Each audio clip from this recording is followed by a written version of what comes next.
Hello, hello, hello, fellow Biafrans, lovers of freedom, wonderful Biafrans all over the world. I greet you this morning from my location. Good morning, good afternoon, good evening, depending on where you are watching from. Wonderful Biafrans, join me, my people. This is another beautiful day made by the Lord. My people, we are glad in it and we have to thank God. Join me, my people. Drop whatever you are doing and come to this platform, Breji Media platform, where we bring you authentic information. Ndị be anyị ekenekwa m unu nke onye chilu nya zelu. Join me, my wonderful people, so that we will continue. Ndị be anyị, Biafra bụ religion anyị. Ebe a ka anyị na worship kita. Join me, my people, so that we will go ahead and talk about Biafra. Biafra is our religion, and we must continue to evangelize until Biafra finally comes. Before I go ahead, my people, I have to thank God, merciful Father, heavenly God, King of glory. I give you all the praise, all the thanks, all the honor.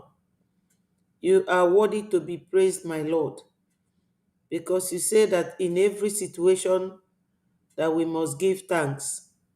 We are thanking you, Father, especially for the event of yesterday, 18th of September 2025, a very remarkable date in our freedom fight, in our struggle to liberate ourselves.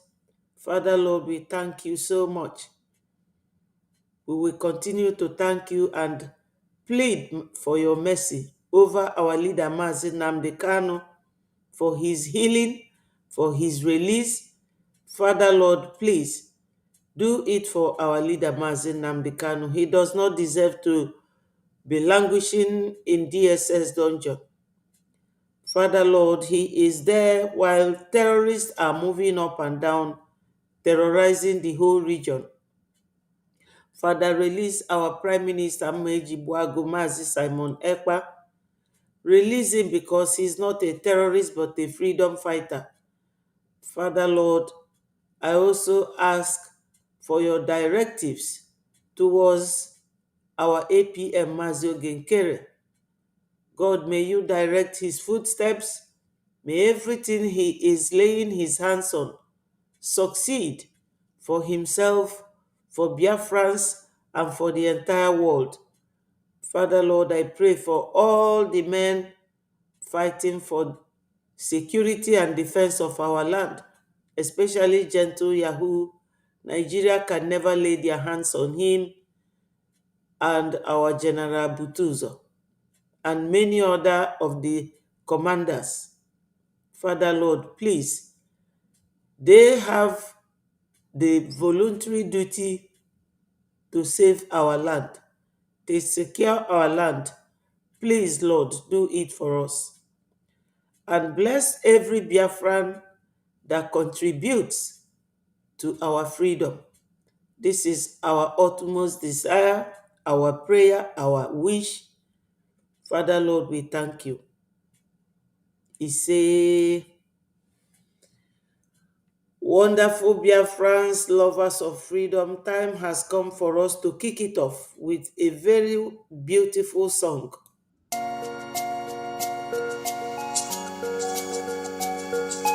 Biafra is only asked for. Every night and day he's shouting and pointing to one direction. But his own people are blind and saying it's causing division. Tell me why someone who sacrificed his life for you and I. Tell me why out of sight has become out of our mind. He's asking for nothing and cares about not for these people emancipation. I no. But there is a breaking news to those who never knew. Permit me to give you a clue. In the morning sun will rise. There is a breaking news to those who never knew. Permit me to give you a clue. The morning sun will rise.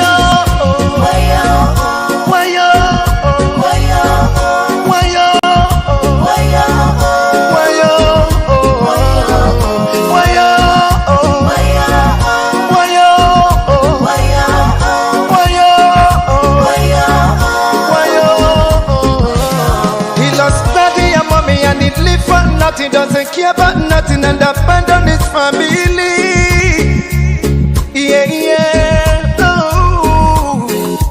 Take your time and think what he's going through. He doesn't want to give up but to protect you. Even when they throw him African juju. Oh no, yeah. Oh. Freeing up the cannon now. Let me hear you sing. Freeing up the cannon now. The cannon now. Yeah, the cannon now.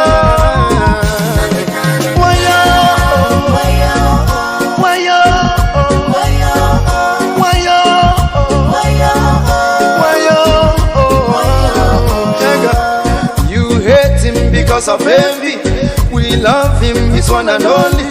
We follow him because he's ready to die for the freedom of his people. Whatever he said, it's a prophecy. Take it on, you live it, let you believe. He's so fanatical and ever ready to die for the freedom of his people. There is a breaking news to those who never knew. Permit me to give you a clue. In the morning sun will rise. There is a breaking news to those who never knew. Permit me to give you a clue. The morning sun will rise. Bring up the cannon now. Bring up the cannon now. Bring up the cannon now.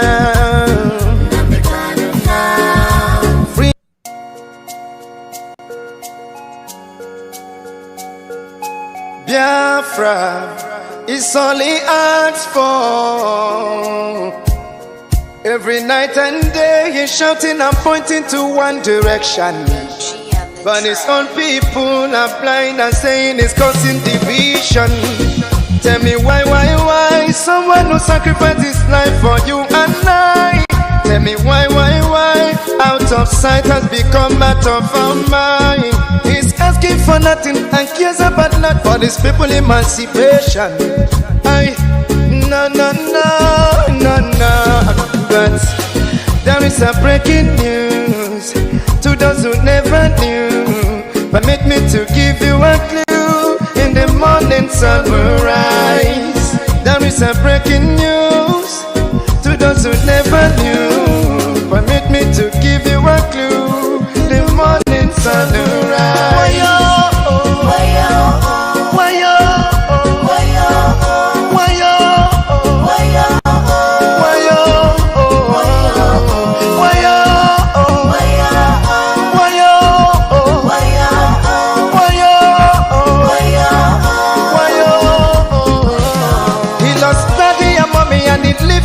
He doesn't care about nothing and abandon his family. Yeah. Oh. Take your time and think what he's going through. He doesn't want to give up but to protect you. Even when they throw him African juju. Oh no, yeah. Oh. Bring up the cannon now. Let me hear you sing. Bring up the cannon now. The cannon now. Yeah, the cannon now.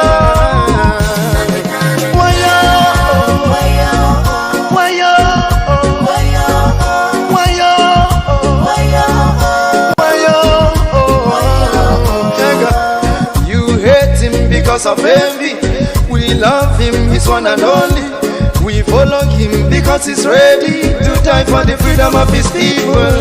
Whatever he said is a prophecy. Take it on, you live it, later you believe. He's so fanatical and ever ready to die for the freedom of his people.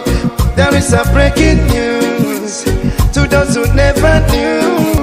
Permit me to give you a clue. In the morning sun will rise. There is a breaking news to those who never knew.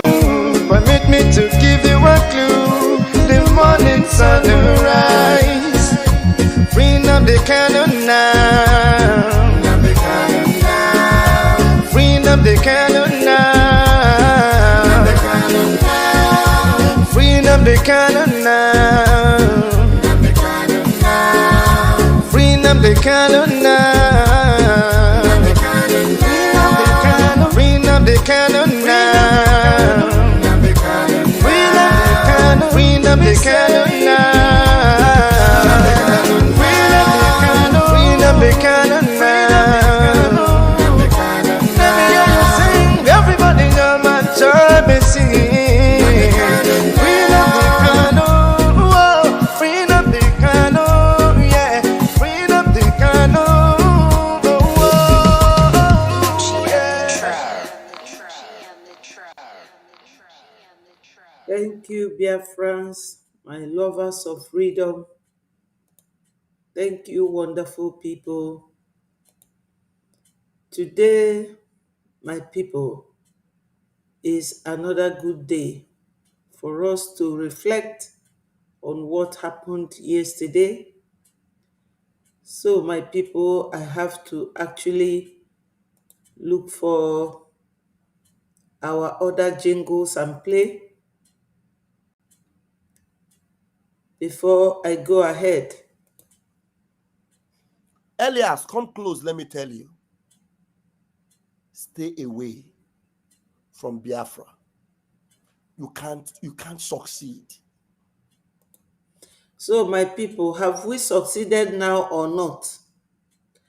Who is now the loser? Is it Elias, Biafrans, or Madam Vam Vam Vam?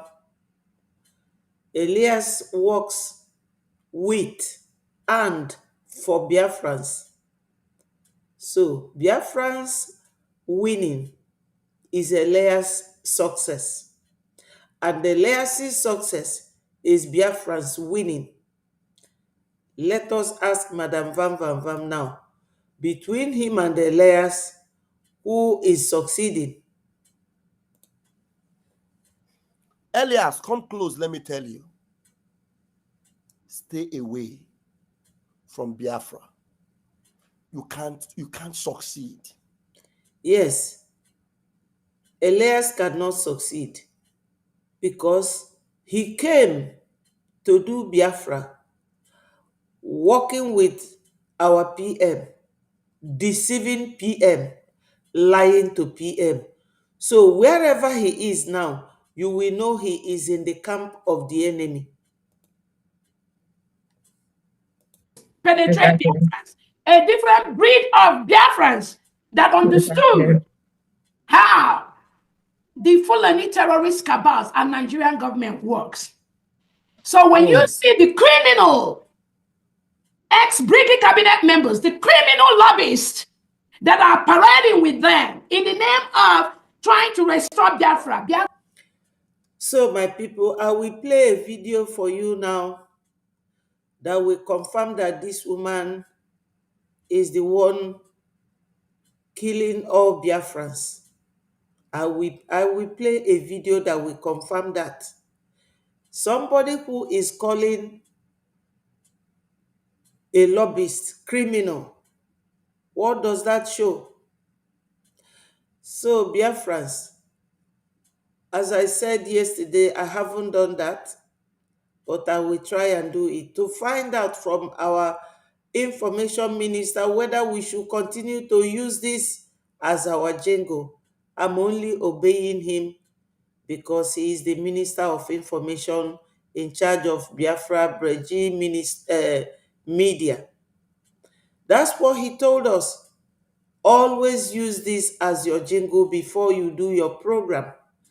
And we have to do nothing but to comply, obey him, and do what we were told to do. That is the kind of Biafra we want to build. Obedience, obedience, compliance. Ndị be anyị, onye ị na-alụ ọlụ with, gị na mmadụ na-alụkọ ọlụ, ọ bụrụ na ị chọrọ ka ife gị na onye anwa na-alụ ka ọ gaa n'iru, ife onye anwa gwa gị mee ka ị ga na-eme, ime eme otherwise. Imere ana otherwise na ife onye anwa gwa gị, ịma na ị na-achọ okwu. Our information minister ọ gwara anyị, before you do any program, use this as your jingle. And that is why we are doing it. So my people, ka anyị gbapụkwa nni ọsọ o. Ka anyị gbapụ nni ọsọ na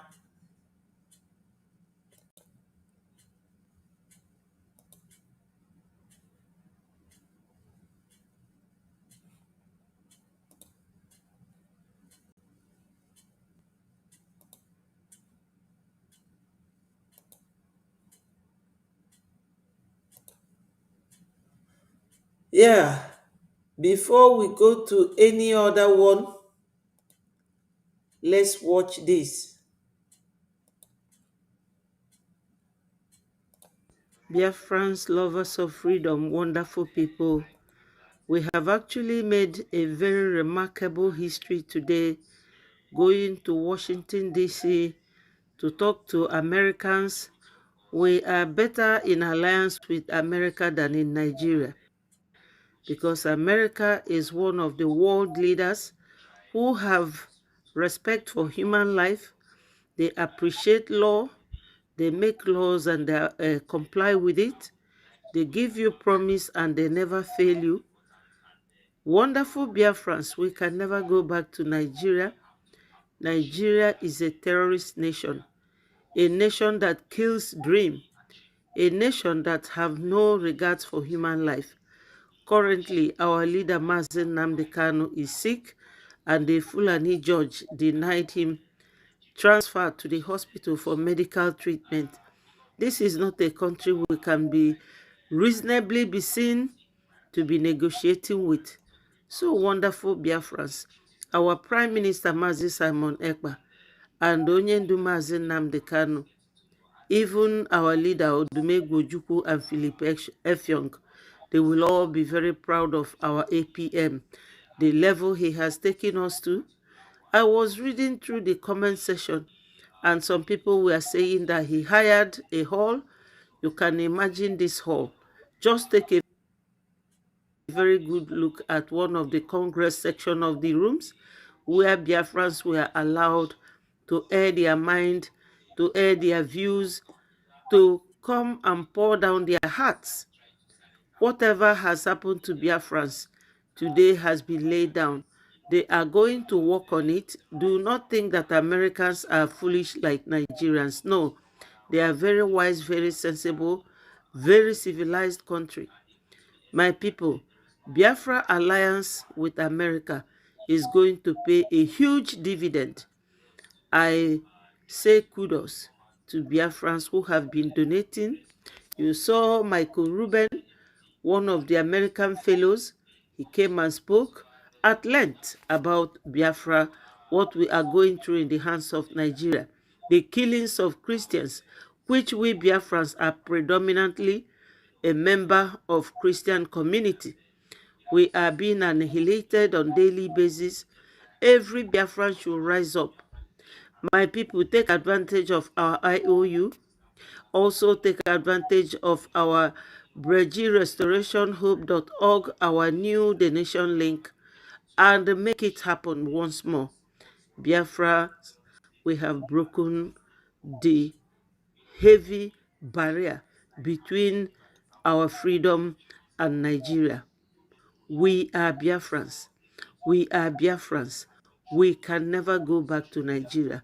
We were Biafrans 400 years before Nigeria was amalgamated in 1914. And from 2014, it became 100 years, according to Lord Lugard's constructed constitution. My people, we can no longer live with Nigerians. We are so proud of this move, and we thank Chukwu Okike Abiama so much for giving us all these wonderful men who are our leaders. Just take a look at the picture there. You will see Michael Ruben, you could see Elias Jerusalem, our lobbyist. Biafrans, this is the time for us to make merry and know that this journey we are embarking on, or we have embarked on, is yielding a very huge dividend of freedom. Thank you so much. Let us keep the fire burning. All must continue to hail Biafra. So, my people, this is it. Let me start by welcoming some of our brothers here out of part. You are welcome, Stella Ndewo.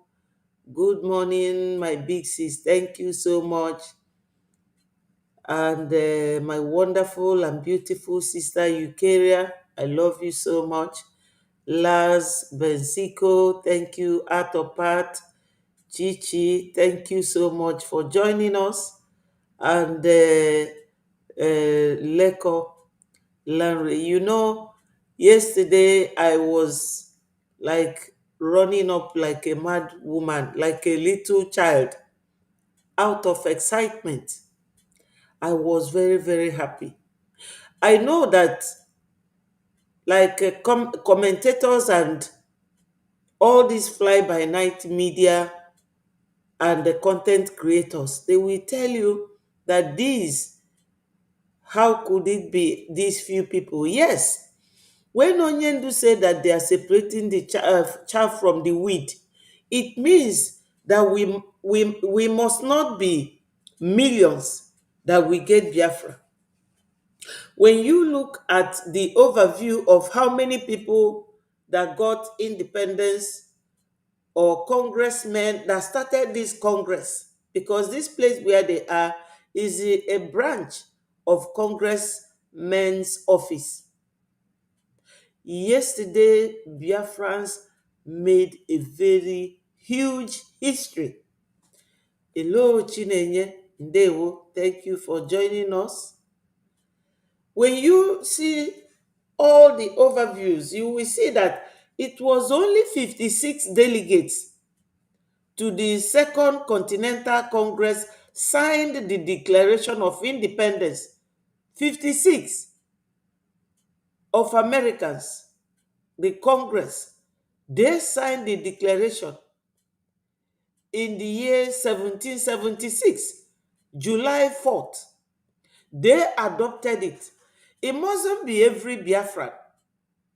It mustn't be every Biafran. These few that you see here, being led by our APM, Mazi Ogenkere, they are the ones that God have chosen. We don't have to be 1 million there, no. Ndị be anyị nọ n'ụlọ na-enu our APM nyanwa nọ ebe a. Nke a bụ Elias, nke a bụ another of our brother, nke a bụ the COS. Nee Sister Chieba, fa niile fa julu. Ma nke a bụ Mr. Emelike. All of them, Minister Kelo, Honorable Kelo, unu furu fancha yesterday. This is a very huge sign that God is now taking us far. You can imagine Americans, the congressmen, they left their office for us to come there. They left this very hall for Biafrans to come there and talk to the world. Ndị be anyị unu ma ife ọ bụ. Maka na ndị America, security fa na-adị egwu. America ga-abụ the last person ga-enye a non-entity ụdị opportunity a ka ọ bịa na-ekwu okwu na their Congress hall. Look at the place. Just look at the building.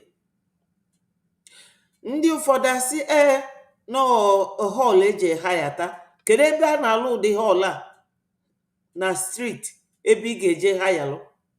No. Oh, the word of the enemy, the word of the lily-livered Biafrans, who are now going a different direction. Okwu onye nwere dream. Somebody who have no dream. Ụdị okwu ọ na-ekwu.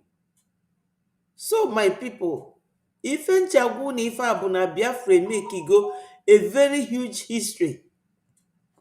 Ngozi Orabu Fulani dị busy. Nọdụ na-achọ onye ga-emeki one step forward. Nyanwa drag onye anwa 5 steps backward. Na onye ọ ga-akpọ criminal. Very soon, case ye ga-ebido. This one agago. Nke a apụgo n'ụzọ. This very historic event. Nke a agago.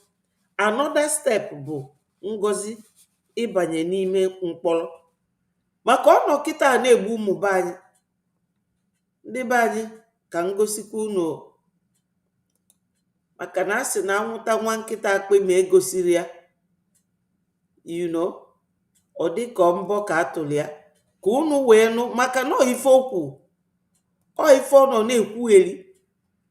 Ife a ka ọ nọ na-ekwu. Okwusịa ọ dị ka ọ na mmadụ ada aghọta ife na-aga. Geenụ this our brother ntị. The news reaching to me now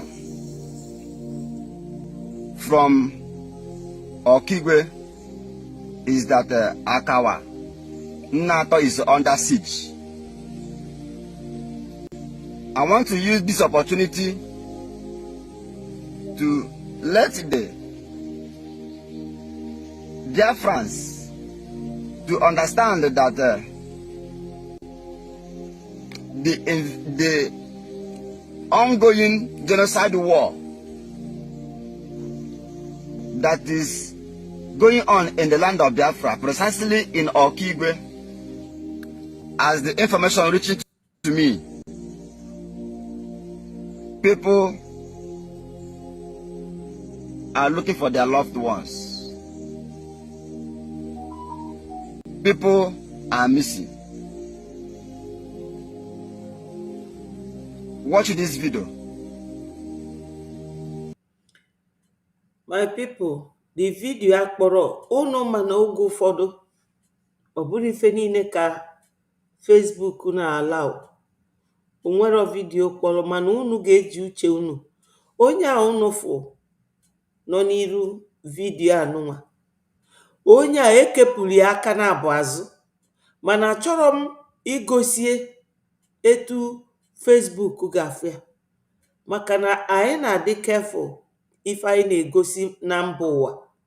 Facebook na YouTube nwere very strong and powerful community care conditions maka ife anyị na-egosi. The rules are very stringent and enwere m ike ịga against it. Ife ọ na-egosi here bụ ife Hope Uzodimma, Ngozi Orabu Fulani, Asari Dokugbo na ụmụ Biafra ụfọdụ na-esofa ifefa na-eme ndị be anyị. Nwatakịrị nwoke ikekwe onye anwa anụ nụrụ maka Biafra before. Nwoke na-agafefe jidie gbuo onye anwa for no reason. Maka na Gumi agwago ndị gọvanọ arm and equip Biafra Igbo youths to go and buy IPOB. So any young man na Biafra land bụ onye IPOB. Every young man bụ onye IPOB. Ka anyị na-watch kwa. More evidences are coming. For the international community who is asking more for leaders, for fools who are asking more evidence. Watch the atrocities of Hope Uzodimma. in Okigwe in Arondi Zog. Watch the activities of Asari Dokobo. Watch the activities of DOS. The most painful is that the USB government cabinets are responsible because they are the one using the fundraising they are gathering from Biafrans in order to support the Nigerian states. Ndị be anyị ọkwa unu ma USB nọ nke Ngozi ka ọ bụ maka na ọkpọrọ afịa beto Ngozi dị in charge of USB. Ngozi na-use USB onyanwa na-aza the name USB na-akpọ onwe deputy prime minister of bụ USB Government in order to fight against the Biafra Liberation Army that was established under Prime Minister Mazi Semanekpa under the government of Biafra Republic government in exile. So it is on notice that the genocide war that is currently going on in Okigwe in search of Major General Gento de Yahoo and his men are fully sponsored by Dr. Ngozi Orabeze. Watch this video for you to see the atrocities of these Ebubago parading themselves as Nigerian military and securities.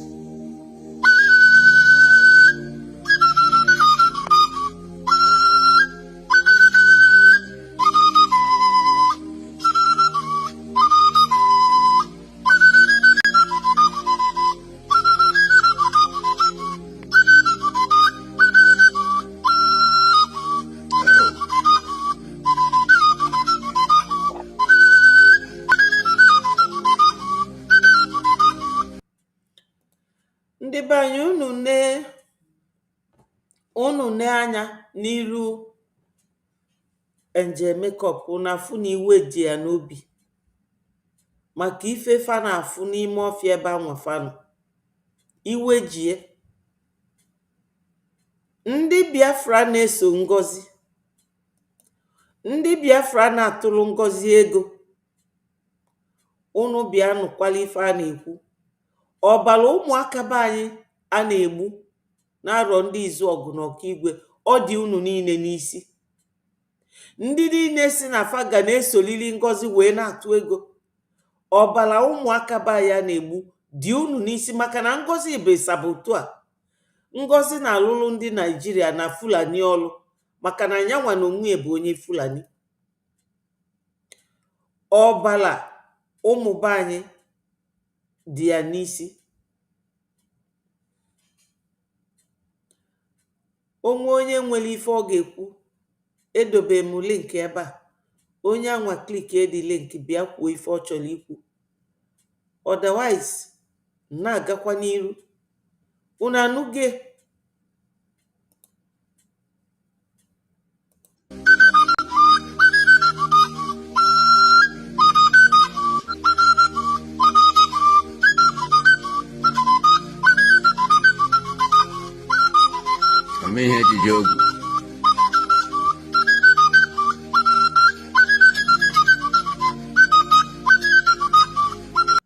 Yes, my people, ife kwa a na-akọ bụ omeife Jidofọ. Omeife Jidofọ. Onya ka ndị be anyị ji wee jee ije afa jee yesterday. A very remarkable visit to America.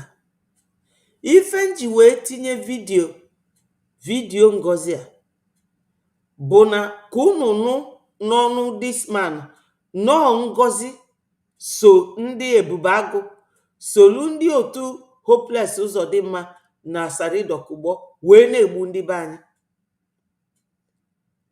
You know, so atụsi ego obulu wee jee na sponsor ogbugbu ụmụnne anyị. Mana Chineke nna sọsọ Chukwu nna sọsọ ya ma ife o ji wee gbachi nkịtị esi etu a wee na-egbu ụmụnne anyị. so si ama the only reason eji si etu a na-egbu ụmụnne anyị ọ bụrụkwa anyị nwa maka na Gumi anyị gofe instruction Nigeria nosedive go Nigeria nosedive go you know. So ndị be anyị gịnị ka anyị ga-eme? O nwere ọkwa ife ọzọ anyị ga-eme? Nekwa na ife anyị ga-eme ebe ahụ na eni ya anyị nwekwa escape route. Donation donation donation donation ọ kwụsịkwa ife anyị ga-eme. Kịta abụrụ oge onye ife danyere n'anya ji esevu ego ma oge o ji achọ investment, maka na Biafra bịara na a very big investment ka ọ ga-abụ to us. Take advantage of IOU. O nwee nwanne anyị nwaanyị na-agwa m ụnyaa na ya ga-eme IOU $10,000 wee na-ajị ya ike. Achọrọ m ịkpafe ya maka ọsịrọ m gwa anybody, mana etu a m si ekwu bụ a very nke ndị ọcha na-akpọ hypothetical analysis. Ọ dị very hypothetical because akpọrọ m afịa ya ka unu wee mara ọkwa onye nwanyị o. And another onye nwanyị si n'aka m oge PM na ya wee donate $11,000 na IOU. Ụmụ nwoke kunienu na ọ bụrụ ndị a na-agba from pillar to post fasi na platform onye nke a fa gbalụga na another platform ije kwasịrị ma ije kpalia mmadụ, maka na o nwere ndị nzuzu na-abụọ n'ebe a. Achọrọ m ịblọk fa zuzu ghaliba because all the comments fa na-eme ebe a na-promote my page.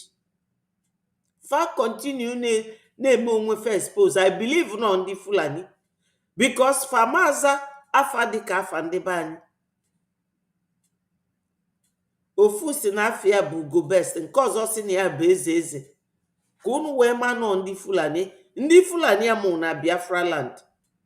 Unu afụghị anyị ga na-atụ ego. Ọ bụrụ sọsọ ụmụ nwanyị ka ị ga-afụ fa bịa na this our struggle donate 1,000 2,000 3,000. Onye nke a bụ yesterday na ya ga-eweta $10,000 wee tinye n'ife anyị na-eme. Ego ọ lụta ọ bụrụkwa a business person, ọ ụgwọ ọnwa o sevugide wee weta etinye. So my people, biko no, if I need the kita bụ donation. No matter how beautiful the news is, no matter how exciting you are about the news, donation bụ the key. Thank you, Chukwudi Ndewo. Good morning. Chukwudi is greeting me and all Biafrans, genuine ones. Yes. Una fugo video mbuzo we kpolunu. Very few Biafrans. We don't have to be many. Just like I read out here. Etundi America. How many of them? Let me find it out again. Now you also know 56 delegates to Second Continental Congress signed the Delegation of American Independence. Only 56 of them, which announced the 13 American colonies that were freed on the July 4th, 1776. We don't have to be millions. Onye niile anọrọ na this our struggle, Chukwu designate onye afọ ka ọ bụrụ one of us. We don't care. Even if we are 5 in number, we will continue. Because Biafra must come. Ndewo Chukwudi. Dalu Blessed Samuel. Ndewo. Ụtụtụ ọma. Udo ga-adịla onye ọbụla. So my people, onye ọbụla tinye obie n'ife na-eme kịta. Ka anyị watch ya video our Minister of Information kpọrọ anyị yesterday.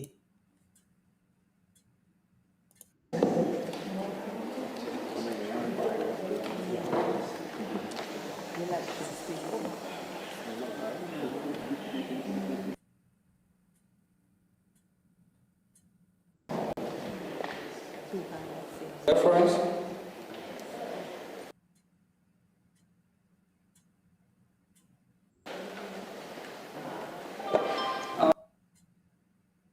All right, the hour is here. Yes. And we all know the reason why we are here today. We are here for our freedom because it's our right. And Congressional briefing. And we have our special guest here. We Biafrans are familiar with who he is. He's someone who advocates for freedom, human rights, and also religious rights. We have our special guest, Marco Ruby. And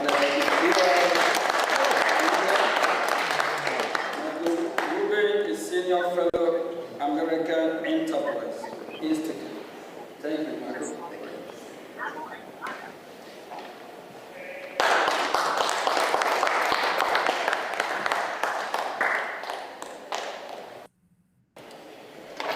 Thank you very much, Mr. Acting Prime Minister. It's good to see Biafra in D.C. Unlike in Nigeria and unlike in Finland, we're not going to arrest dissidents. With this audience, we don't need to tell you that Biafra may have redeclared its independence, but it is a long history. And if we count the maps, Biafrans, nwoke a ka a na-akpọ Michael Ruben, the American Fellows. He is a writer, author of many books. He was one of the powerful American top advocates for freedom, and he is known all over America by the government, the congressmen, and all over the world. So, my people, for this man to be joining us and talking during our congressional hearing is a very powerful tool. Ife siri ike ka ọ bụ. So, ndị be anyị, mma meela anyị yesterday, nke ọma mee yesterday, na-egekwanụ ntị. that European merchants, geographers, and other travelers made dating back to the 17th century, then Biafra is actually older than the United States of America. We're not talking about a so-called secession. We're talking about decolonization. And when we look at Africa today, we must recognize that the problem of colonialism is no longer based in London and in Paris. It's based in places like Abuja and Lagos. The fact of the matter is, and for that matter, Yaoundé as well, the fact of the matter is that we are witnessing a second wave of decolonization in Africa right now. Biafra, Amazonia, Somaliland are at the front line of a struggle for freedom, religious freedom, as well as simply personal, economic freedom, political freedom. The fact of the matter is, Yes, ma ndị be anyị, ọ na-akọ maka religious freedom, economic freedom, and political freedom. ife niile a bụ freedom. History emeki yesterday. For him to come here, nyanwe ịbịakwula ebe a, onye dị etu a, onye ndị ụwa ama ama, ịma na Nigeria anya akụgo fantu n'isi. Ọ bụrụ onye ndu ọsị na ya etigo onye anwa mgbada nwụrụ anwụ n'isi. Nyaa ka ndị ụwa ga-ama. Ngwa gwazie m na ọ bụrụ na onye si na ebe a bụ họl ahayala ahaya, ịhayata họl bịa kpọọ nwoke dị etu a, ọ bịa nọdụ na hayad họl wee nọdụ na-ekwu ụdị okwu a. Mba, ife niile ifo bụ flag ndị congressmen na America. Ife a bụ Congressional room. And if fanyekwala anyị ebe a free o, ọ bụrụkwa ka ndị agụ ndị Finland ga-abịa na-achaji gị ego. Fanyela anyị ebe a free, anyị nọdụ wee kwuo ife bụ obi anyị, ekwusi anya, they will analyze it and that will be their basis iji wee recognize Biafra. So nwoke a sị na anyị nọ na decolonization of Nigeria, and this is true. When we talk about that front line of colonialism, Biafra, Amazonia, Somaliland, we're also talking about a response to genocide. The fact that looking at the modern history of Biafra, the key figures represented on this podium, and it's so appropriate that we're sitting here in a room of the Biafra struggle. The fact of the matter, they did not start the struggle for Biafran rights. Nigeria did. Nigeria has agency. They have decision making. No one forced Nigeria to undertake the pogroms of 1966. That was a decision that was made in Lagos. And ndị be anyị unanụghị, ọ na-ekwu okwu pogrom of 1966 to 1970, the massacre, ogbugbu egburu ndị be anyị.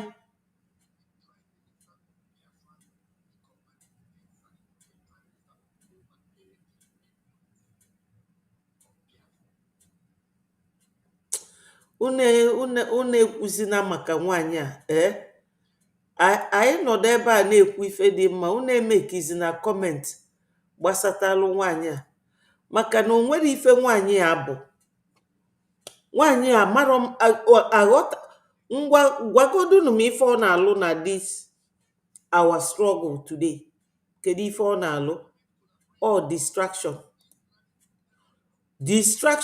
Ife a ka ọ na-alụ. Unu na-ekwu okwu, a na-ekwu okwu progress anyị, unu a na-akọ maka ada ndị ụchụ. Nwaanyị enwero relevance to ife anyị na-eme. Onwero, that is, aghọtara m ife ọ na-eme. Ọ da atụ ego. Ọ bụrụ cabinet minister. Ọ bụrụ a think tank. Onwere ife onwere idea ọ na-eweta, sọsọ ịkụ asịrị. Sọsọ ịkụ asịrị. Asịrị enwere isi. Sọsọ ikwutọ ife ọma na-abịala anyị. Yet una na-eje na-ege, mwa na-egezi ya o. Adị m egezikwa ya. Ife sọrọ anya kwuo. Ife sọrọ anya mee. Achọrọ m ịma maka nwaanyị anwa, maka ife a bụ one of the people. Yes, nwaanyị a bụ one of the people ji ọnụ wee na-emebi ife anyị na-eme. Ọgbalụjee na nke Ngozi, ọgbalụjee rọlụ kpolu ndị CRC kpopụ, ọ rapụfa, ọ na-agagharị. Kedu ndị Igbo tụrụ inu si, kedu ugboro ne agadi nwaanyị ga-ada ada ewee gwọọ ife o bu n'ụkpọ ọnụ? Nwaanyị ahụ enwero relevance to what we are doing. Ọ bụrụ a minister. Aghọtara m ife ọ bụ. O nwere ọda alụrụ Biafrans ọlụ. Ndị ọ na-alụrụ ọlụ bụ ndị ọha na eze melie employ. Osi na ọkwa DOS member, very strong DOS member. Osi ebe anwa gbapụta ọgbanye na autopilot. Osolo autopilot ebido breji ọka nọ wee na-emebi ife niile anyị na-eme, were ọnụ na-aghasasị everything anyị na-eme. Still na na-eje na-egie.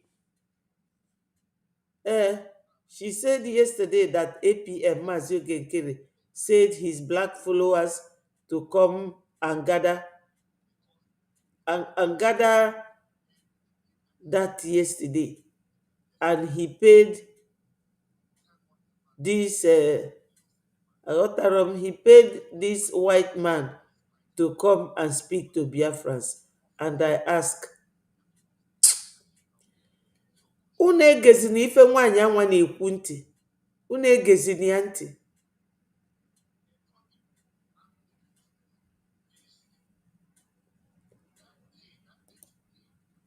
Dr. David Onia Munia kwu yesterday. O nwee ife ọ na-eme, o mesịa ya unu ga-afụ ya. Ọ nọ nwere ife mee David Munia kwuru yesterday. Arụ dị ya mma.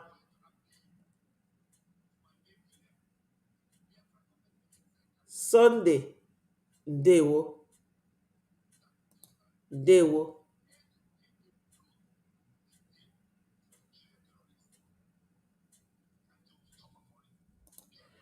Rapụnụ ya bụ nwanyị.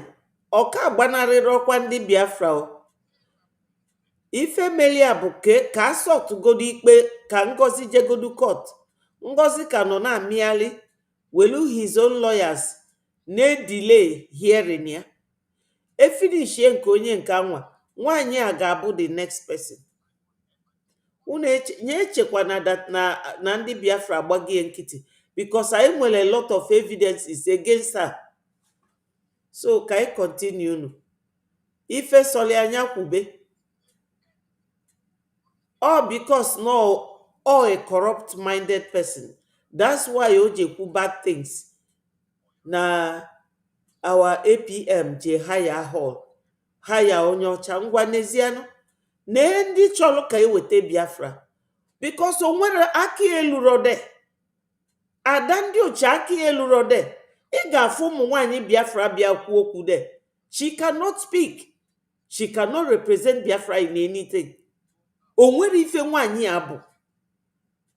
Ọ ndị ọ na-edeceive ka ọ na-edeceive.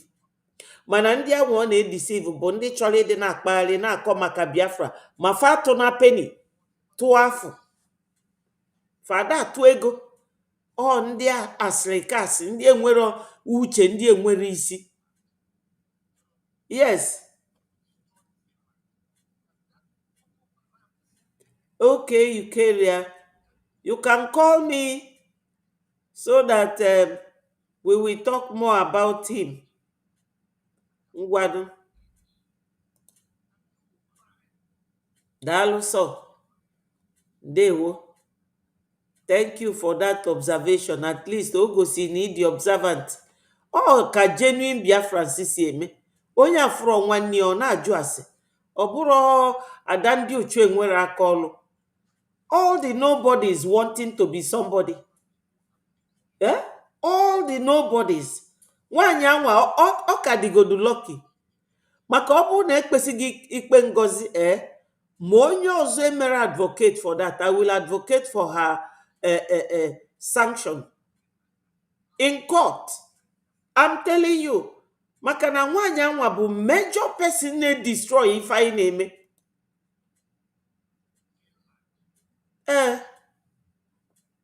Ọ pụta owelu peji wee na-eme gossip column.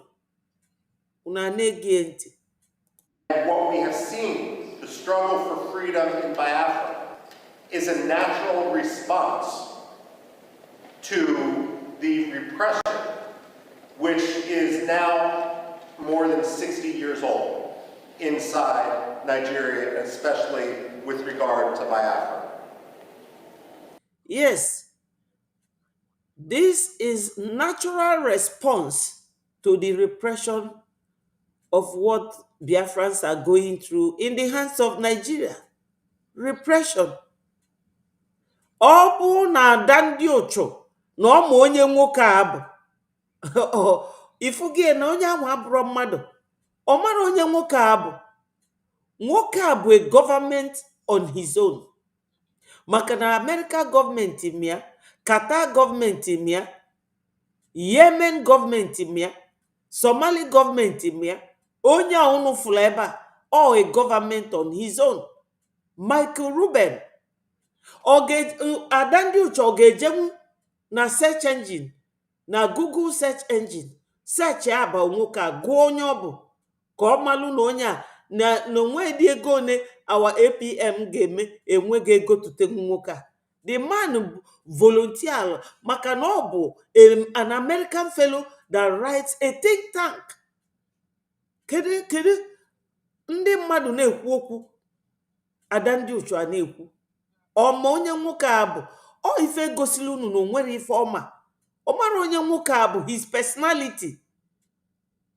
This man bụ a personality that the world reckons with. He is a force to fight with. Anything he na-eme na the whole world, ndị mmadụ wee fụ Michael Ruben. My people, okwu agwụgo. Now, we can talk about genocide. And unfortunately, what has occurred in Biafra in the late 1960s and so forth, isn't the only case of genocide that the 20th century has seen. But what makes the history and the recognition of the Biafran genocide so important is this. When the Jews suffered the Holocaust, Germany afterwards acknowledged the Holocaust. The ideology that led to Nazism became stigmatized. Yes, there are still Nazis today, but it is an ideology which is outside the realm of acceptable belief. The problem with genocide denial isn't simply a denial of fact, a denial of history. But when you don't acknowledge the genocide, then what you're actually doing is throwing a life raft to the ideology upon which that genocide occurred. So when you have someone like the late Muhammad whose hands were covered in blood from the events of the Biafra genocide, to the presidency of Nigeria, without anyone acknowledging his role, that simply perpetrates and legitimizes that genocide. Now, when it comes to genocide denial, I also have this to say. When people debate foreign policy in the United States, one of the progressive slogans that we hear time and time again is no blood for oil. Ndị be anyị unu ma, the beauty of this man's speech is that he is always addressing Biafra's case as the people suffering genocide in the hands of Nigeria since 1960 something. He is addressing all those genocidal effects on Biafrans. That genocidal attack on Biafrans that is still going on. He mentioned the pogrom of 1966 to 1970. He mentioned it. He is still talking about that genocide committed against Biafrans by Nigeria government, and they are still committing it till date. That is how much I can analyze what he is saying. Ife ọ na-ekwu bụ ife ga-abalụ ndị Biafra uru. Ife ndị ụwa ga-anụ fasị ọ ife aka ndị a na-agabige. Dịka nsi gwa unu nya, inu ndị Igbo tụrụ sị na ọsụsọ na-agba ewu mana ajị dị ya na-arụ ada ekwe ka afụ ya. Mana kịta Chukwu alapụtago ndị Fulani fa wee megide ife niile afa na-eme, the whole world wee remarkzi afa. And unu mana anyị bụ Africa na anyị nwere ife ndị ọcha na-achọ, and they can never stop any relationship with Africa. And when you are looking for where to invest your money, who to recognize, you will go through these steps that they are going now. This congressional room is not a place that they will leave for anybody to come in. They have tight and proper security, but they allowed Biafrans. And this is like a vindication. Or ife ndị Igbo na-akpọ mmadụ iji ọfọ, anyị ji ndị Nigeria ọfọ. Yes, thank you Benjamin and Onyinyechi Ekpa. None, thank you so much for your comment. The link dịkwa there, onye chọrọ ịbata wee kwuo okwu. The link dị there. Just click on it. I can still send another one. Open na the other one. No, ogafego your limit or your touch. Look at this one. Just click on it. Onye ọbụla chọrọ ịbata bịa kwuo anything. Today is a day we can make merry, post our victory yesterday. You know? So my people, nwoke a bụ a remarkable man. Ada ndị otu si unu no onye our APM je hire.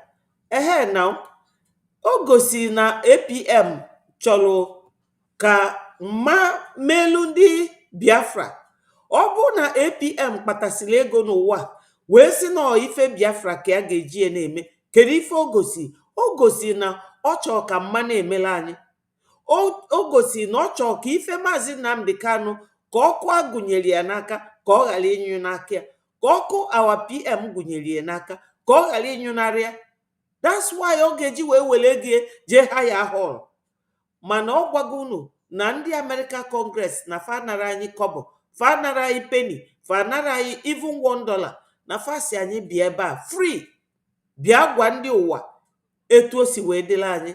Michael Ruben wee offer na ya ga-abịa. Michael Ruben is an American fellow. So jụọ na Adadiora mmanya kọwala unu ife the title a fellow bụ to American. Omaria. Michael Ruben is a world man, renowned, a professional, a writer, an author, a public speaker, somebody on above who the world and egienti. Or if unu mana Nigeria eligo some of us obolo that nanya onwere ife anyị na-elote. Nigeria bụ ebe mmadụ ama ekwu okwu ewele okwu ya wee mee ife. Nigeria bụ ebe mmadụ ga-asị na law na nke a bụ iwu obodo, onwere onye na-emie a comply with it. So agboro dịka ada ndị ụchụ, kedu ka ekwenu nke agboro ka ọ bụ. Onye ga-agwụ ya jee copy my voice send ya sị na Betis na ọ bụ agboro. Oje nga ka o jee na France. Ọ na-ewetelu our APM ọnụ. Ada dị ọra njọ ama ekechinwu lace shoe our APM. Ome ekechinwu elili shoe ya. She cannot tie it because olurogo. Our APM ewete ndị dịka ada dị ọra mma 200 feluro ka our APM. Onwere ebe olulu ya na our APM. Because for you to be the leader of Biafra movement, you must be a powerful man. You must be a powerful man to lead Biafrans. Our APM onwe ebe olulu ya na ada dị ọra mma. Ọsọsọ ọnụ ya ka ọ ga-eji were ichie the man. Onwere ebe olulu ya na ya. The man on a very powerful position right now. And onye chi emeleze, onwere ife mmadụ ga-emete nwe. Onye chi meleze, mmadụ apụrụ ịnarị ya. So, what happened yesterday? All bago na Guinness Book of Record.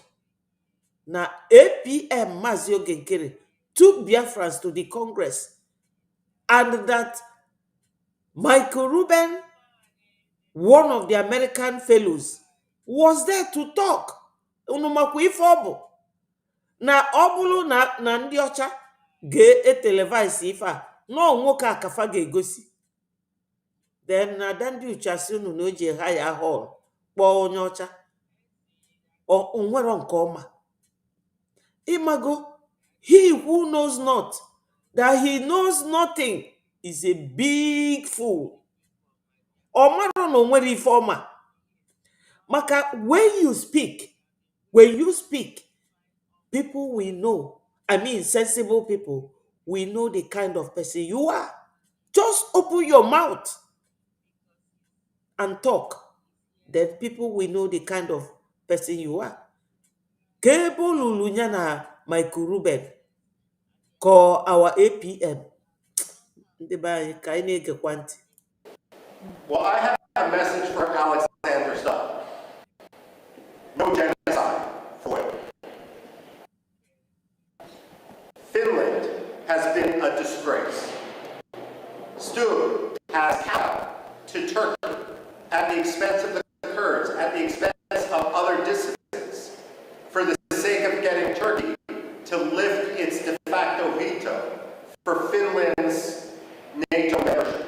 Now he's kowtowing to the Nigerian government by arresting Simon Ekpa for the sole reason of advocating against genocide and of providing, frankly, at this point, the only reasonable way forward given the actions of the Nigerian state. Now, we can't engage in wishful thinking, and unfortunately that has been the problem in the United States. I would argue that Europe is more engaged in a cynicism, where they simply want Nigeria's oil, and let's be frank, it's not Nigeria's oil. It's Biafra's oil, the Delta region and so forth. The fact of the matter is they feel it's easier to have a relationship with a dictator, and they're going to look the other way.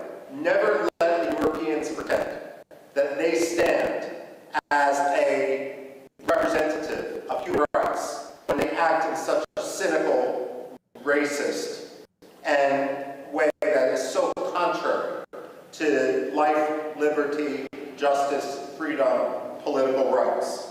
The fact of the matter is the Europeans need to be called out each and every day for that. Finland, especially. Now, I was so far as saying Finland doesn't. Ndị be anyị ọkwa unu na-anụ the powerful speech ọ na-enye there about ife ọjọọ niile Nigeria na-eme, especially their coalition, Nigeria coalition with Finland. Una na-anụ ife ọ na-ekwu kịta maka wa PM. Njide Finland jide PM because of ndị Nigeria, because of their coalition with Nigeria. Ijide their own citizen for doing nothing to Finland, for being a soldier that defends Finland, for being a political party member to this ruling government. Shameless Finland. Thank God he is talking about it. The world is hearing, and the world have heard yesterday. My people, we are just analyzing it. Oh, kuno nanu. Ndị be anyị nọ n'ụlọ, ndị na-aṅụli na-ejide na-atụgo PM nga ka ekara unu dị unu kịta.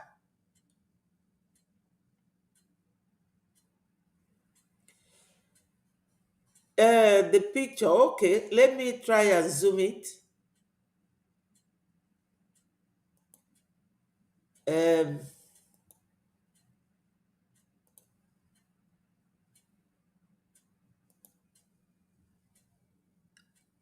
are you seeing it now? Confirm. T.I. McDonald, please confirm because you requested for it. Deserve the plaudits that so many people, Amnesty International, Human Rights Watch, tend to ascribe to Scandinavian powers. Tim McDonald, I would today I'm argue waiting. that through its actions behind the scenes, by laundering the Nigerian government, by allowing, by cynically using this mantle which it had developed over decades as a protector of human rights, that Finland has become one of the most cynical promoters of human rights abuses, on par with Russia. Ife ọkpọrọ ife Finland me bụ human right abuse. Mmadụ ịkpụtọ right mmadụ ibie, human right abuse ọ ife ọ bụ. Na mmadụ ibe gị nwelu ikike ka arapụ ya ka ọ na-akpagharị, i wee jide onye anwa n'ike. Ọnya bụ human right abuse. Onye na-akpọrọ ndụ mmadụ ife ọbụla na ya Americans ndị na-asị no rented hall or rented hall ga-enye unu American flag niile a ehoistie na ya all the American flags and Biafran flag here. Ọkwa na rented hall, onye nwe ụdị hall a na-rent na America? Mmadụ pụta ọ na-akọgheli. Just open your mouth and talk, and I will tell you the kind of person you are. With China, the difference is Russia and China are much more open about what they're doing. Now, when it comes to the United States, however, the United States is we have two problems here. The first is whether you're Republican, whether you're I don't care. And the fact of the matter is Biafra, like Cyprus, like India, should be a bipartisan cause. There's nothing partisan about freedom and liberty. And I say as a Republican, but I was a Congressional Black Caucus for the late Congressman Bill Gregg, who was a Democrat. So I say this. Sorry, my people, internet is holding it. Not just as wishful thinking, but someone who truly believes in the American society in general, and that's our general ignorance. Coming in after years of democratic power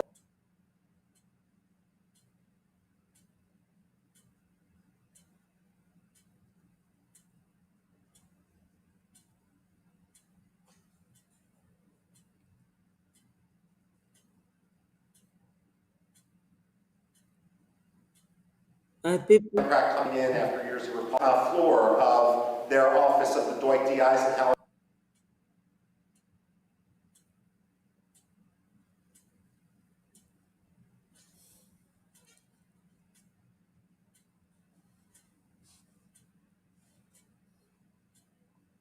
building in Foggy Bottom for repeated efforts, Nigerian cynicism, and, if I may, Nigerian religious animosity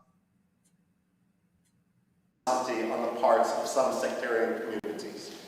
Now, and if I may, Nigerian religious animosity on the parts of some sectarian communities. Now, one problem, of course, is then that U.S. historical is so important for the Biafrans to really rally, to meet with Democrats, not to meet and spend all those times meeting with those who agree, concentrating their efforts on those who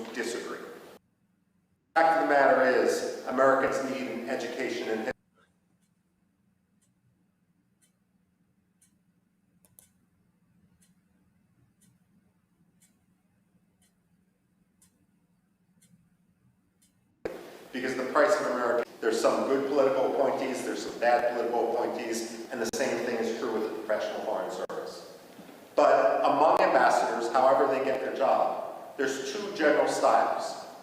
One style, and we've seen this too often in Nigeria, and I can name other places where we've seen this, the Democratic Republic of Congo, Somalia as well, takes an ambassador, and that ambassador believes that the best way to represent American interests is to ingratiate themselves to a dictator, to have zero tension with that dictator, and that oftentimes means amplifying that dictator's propaganda, his rhetoric, to his face. Well, the State Department should realize and should recognize that dictators have no shortage of sycophants. It shouldn't be the job of American ambassadors to join sycophants. George Shultz, the Reagan-era Secretary of State, was famous when a new ambassador was appointed. He would bring them up to his office, which was an elegant room, not unlike this which we're standing in the U.S. Congress. And he had a big globe next to his desk, and he would always ask the ambassador appointee, point to your country on the globe. And if they pointed to Nigeria, or they pointed to France, or they pointed to Burma, or they pointed to Pakistan, God help them, he would point to the United States and say, this is your country. You never forget it. When we send ambassadors abroad, their job should be to speak truth to power. It shouldn't be to kowtow to a dictator. And if that means calling out Nigeria for its abuses in Biafra, for its abuses of religious freedom, so be it. It may mean you're not going to get invited as the ambassador to this reception or that state dinner. Well, that's the price of being an ambassador and being truthful. Your job isn't to make a dictator feel good. It's to promote American interests as a U.S. ambassador. And one of the top American interests is religious freedom. The reason why religious freedom should be such a top priority is it really is the canary in the coal mine. It really is the metric by which to see whether a dictator's rhetoric and actions meet. When former Secretary of State Antony Blinken went to Nigeria and he met with the late Muhammadu Buhari, and he removed Nigeria from the religious freedom watch list, that was wishful thinking. It didn't make Nigeria a better place. It didn't stop the killings in Biafra. It didn't stop the killings elsewhere in Nigeria. All it did was signal to the Nigerian government that they could quite literally get away with murder. Wishful thinking has consequence. The United States also needs not to believe its own spin and not to try to force, cynically use the Biafran issue to advance its other causes. So, for example, I don't know how many times I've talked to people who are partial to the Nigerian government. My people, the remarkable thing he said here is that America will not forget Biafran suffering and pain. America will not forget it. And this is very remarkable. Ndị be anyị nọ n'ụlọ. Nwoke a unu na-afụ ebe a na-akpọ Michael Ruben bụ one of the senior American fellows. And eje nchọpụta ife ya bụ American fellows mean. Or see, a senior fellow is a distinguished expert or scholar recognized for their deep knowledge, achievement, and leadership within a particular field. Nwoke a bụ ifo specialize in bụ ide akwụkwọ maka ndị a na-emegbu emegbu. O dee maka Yemen, o dee maka Somali, o dee maka Ethiopians, Odelu a lot of books. And nwoke a Americans na-eme ife ọpụta kwuo okwu fege nya ntị. Fadiro ka ndị Nigeria ikwu okwu Nigeria ma egeghị ntị. Itie iwu Nigeria na-ege ntị. Nigeria nwere their own law, constitution, fade folie, fade eme ife iwu obodo kwuru. Mana nwoke a unu fụ nọ ebe a, ada ndị ụchụ si nọ APM je ha ya. Nwoke a oge anyị nọ na Finland last year, I was there live for those 3 days. Nwoke a nụnwapụta kwuo okwu wee gwa ndị ụwa na Biafrans akwụrụ ya penny na anyị akwụrụ ya afọ. Na ya nwelu passionate love for Biafra. And na ya nwelu ịfụnanya ebe anyị nọ maka na anyị ataga afụfụ n'aka Nigeria. Nwoke a okwu Americans na-ege ntị. He is a think tank. He is a American fellow. As they said here, he is a distinguished expert or scholar recognized for his deep knowledge, achievement, and leadership within a particular field. So nwoke a abụrụ onye kwenye. Ịchọ igo nwoke a, ị ga-abụ a billionaire before you go to nwoke a. Maka nwoke o kwuru anụ okwu anywhere in the world, he will be recognized. A ga-recognize ya. Ọ dịka this my platform, adịbe enwe so many people na-abịa ebe a. Yes, because ndị na-abịa na platform a bụ quality people, quality men and women, apart from the distractors, which I don't even have any recognition to their presence. But I talk sense into them sometimes. Platform a bụ platform ị ga-abịa, ị na-afụ ife bụ eziokwu, ị na-anụkwanye ya na ntị. You know, ọ bụrụ ọdụmeje ga-asị gị ka ị da-anụ ife, ị da-afụ ụzọ, ma ọ ka ị da-afụ ụzọ, ị da-anụ ife. Nke ifụrụ n'anya na nke ị nọ na ntị. Kedu nke iji arụ ọrụ? Thank you. IHE for light. Ihe for light. Ndewo. Ndewo. So, nwanne anyị nọ ebe a, Onyinye-Chukwu, ọ na-congratulate ndị Biafra na-ekene Chukwu okike abịama maka 18th of September 2025 historic event. Yes. Ada ndị uchu na ọ si na APM na o je hayata hall wee haya onye ọcha. Onya dị mma na because o gosiri na APM na ọ chọ ka Biafra bịa. Maka onye ga-ewepụta ego ọ tara afụfụ wee kpata wee je haya hall wee hayakwa onye ọcha. Onye chọrọ ka ọganiru dịlu Biafra. Thank you, our big daddy. Ekpa is great. Osi anyị, congratulations to all genuine, lovely Biafrans.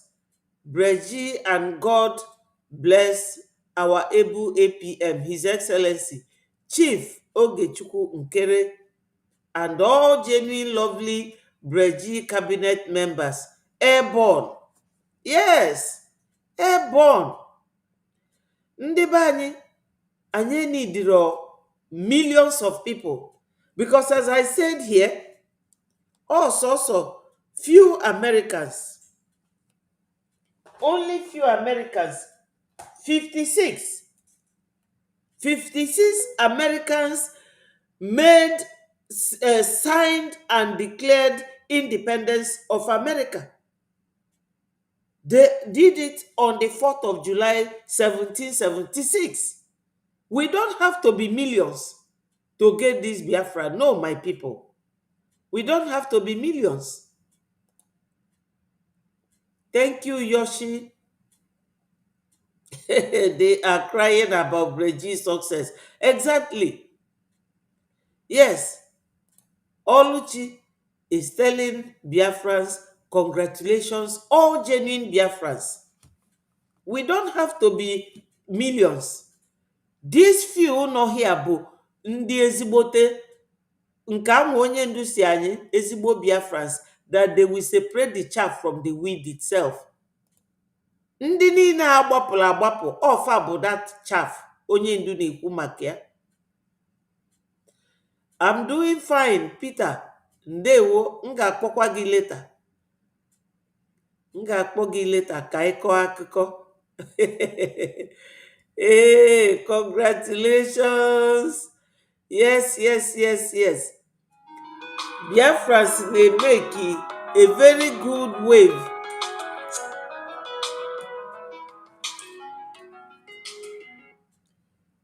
Hello.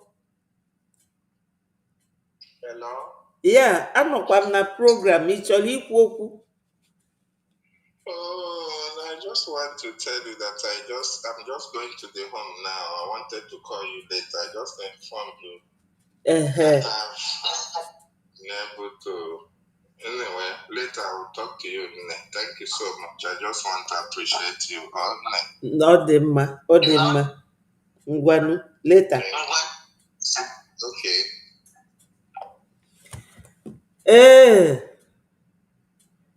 I think no, you carry ajụjụ David. Ọkwa ịnụgo nu David? Ọnya kpọọ m kịta. Agwa m gị na arụ dị ya. Anya da akụ asị ebe a. Mba. Ihe for light. Ndewo nwanne m. Thank you so much. I appreciate you. And William. Ndewo. Ụmụ Biafra. Dike. Ụmụ Biafra. Ndị anyị ji eme ọnụ. It has happened. Una fugo nwoke a nọ n'iru ebe a. Ọnya ka ndị CNN ga-ewepụta. Yes, Samuel. Ndewo. We are winning. God bless Republic government in exile. Yes.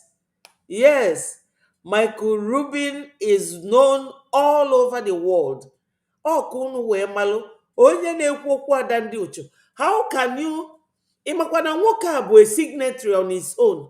Na ị na-eme ife nwoke a bịa kwụrụ just na ọkwụ near you is big signature. Michael Rubin is a signature. And that's a distinguished expert, a scholar recognized for his deep knowledge and achievement, leadership within a particular field. That's what he is. This man. Ni na-eme ife wee just ọ na-agafe kwụrụ ebe anwa ndị ụwa niile ga-recognize gị immediately with this man. Ọ sị na o ji ha ya nwoke onye ọcha ọ mara ọdị ife ọ bụ. May seeing Michael Rubin in this very Congress hearing on Biafra. Nwanne ka anyị chilute naba na nke anyị na-ekwusigo nya bụ okwu. It is a very big congratulations to Biafrans. Yes, our APM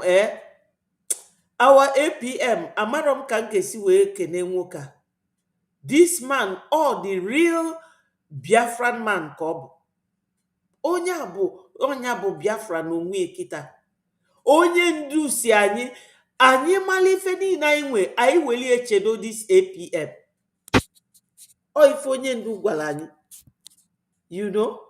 Ife a ka onye ndu gwara anyị. So my people, kedu ife anybody na-akwasịrị na-akọ eri? In the United States, and will accept the Nigerian laws. And they will say that what we see happening in the Southeast has nothing to do with religious hatred, with religious intolerance on the part of the Nigerian government. It's all about climate change. Let me tell you this, and I've actually said this to the State Department. Climate change does not charter buses in order to ship Fulani militiamen into Biafra to kill Christians. That's not China. That's not climate change. That's ethnic cleansing. That's religious hatred. That's sectarian cleansing. American wishful thinking.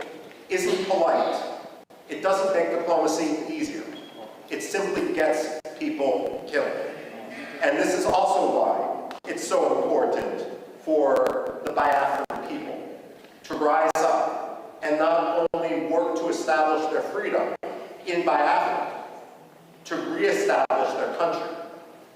It's also important for them to educate Americans. Now, as many of you know, my background and what I did when I worked at the Pentagon actually focused much more in Middle East history. That's what my PhD is in, and so forth. And having worked for more than 2 decades on issues that have some parallels, let me say this, and this may be controversial to say: Nigeria can't always be the enemy.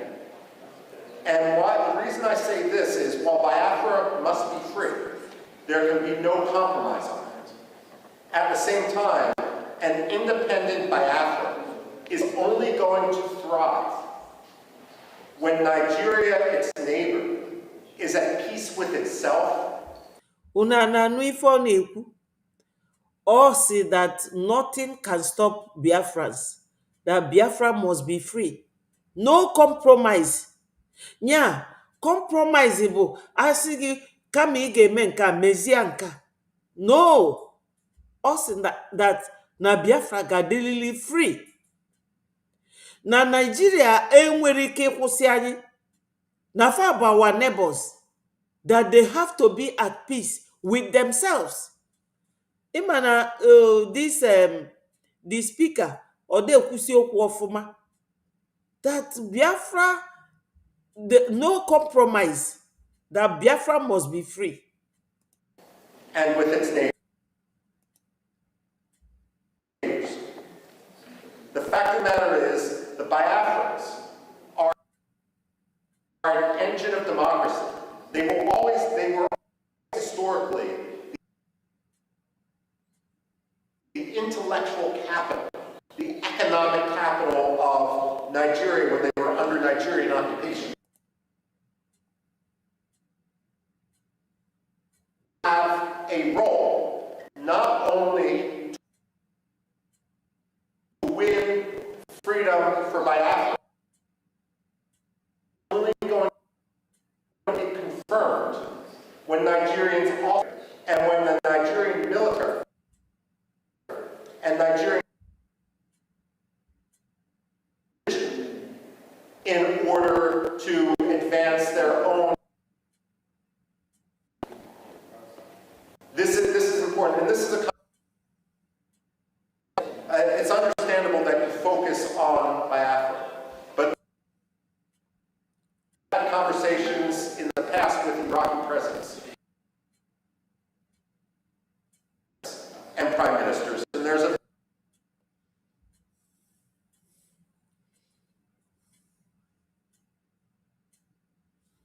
recognition, despite the century-long struggle of the Kurds,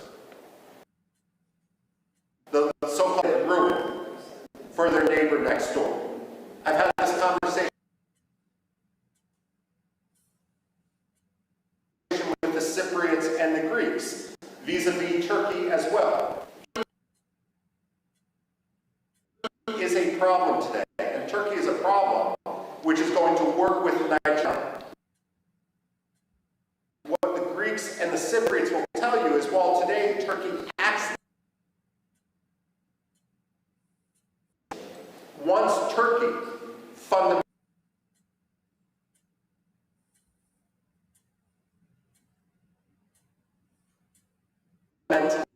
reforms. And so it's important when you speak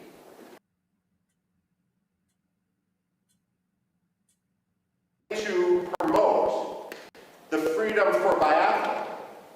Biafra is going to be a model, not only for Nigeria can get its act together.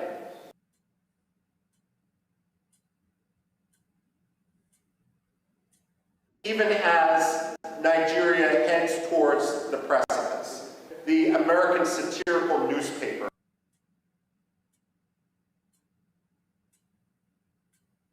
in that satirical newspaper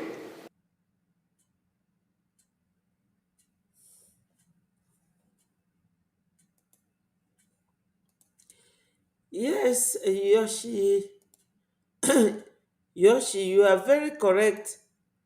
Nigeria will panic, especially Mafafu Nwoka, when they see this man, their panic, they will not rest. Because seeing this man is very symbolic, is very evidential, is confirmed that wherever you see this man, you see progress, you see success, you see freedom of the oppressed. So, I agree with you. Ekwenyere m n'ife ị na-ekwu na fa ga na panik, Nigeria ga na panik. Ife niile nwoke a na-ekwu na-aga against Nigeria and in favor of Biafra. Yesterday marks the death of Nigeria and the resurrection of Biafra. My people, all will continue to hail Biafra. Ọ na-eme ihe na-adịghị ekwe omume. Ọ na-eme ihe na-adịghị ekwe omume. Ọ na-eme ihe na-adịghị ekwe omume. Ihe na-adịghị ekwe omume. Ihe na-adịghị ekwe omume ka Chukwu na-eme.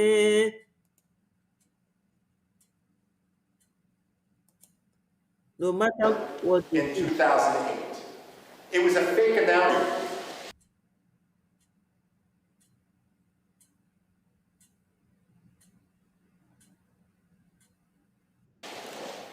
The U.S. position, the fact of the matter is,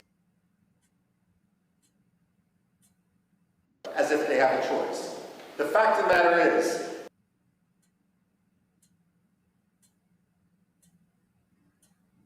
it's occupied Biafra and for independent Biafra.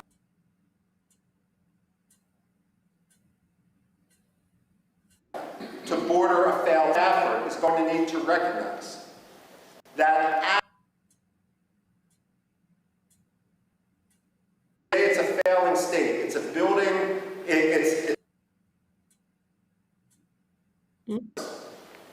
the fact of the matter that every military leader inside Nigeria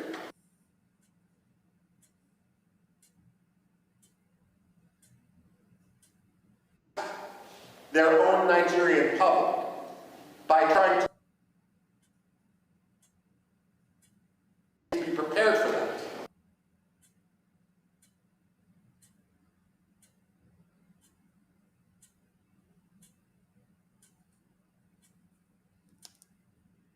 And you recognize this because this is your history ultimately.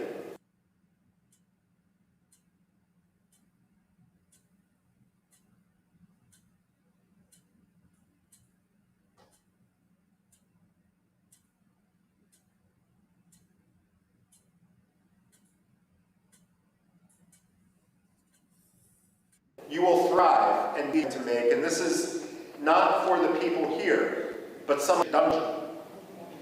But the fact of the matter obviously has no Nigerian heritage. It's not my job or my concern to decide who the leader of Biafra is. You ask any American like me, any white American, who cares about human rights, who cares about Biafran liberty, what I would say is, when Biafra becomes independent, all these disputes will fall by the wayside because you have monitored democratic elections. But if anyone starts to attack other Biafrans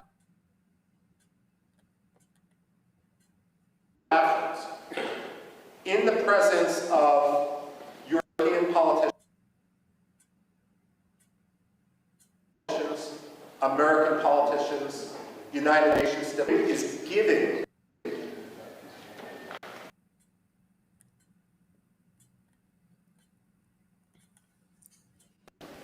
that Biafra isn't serious.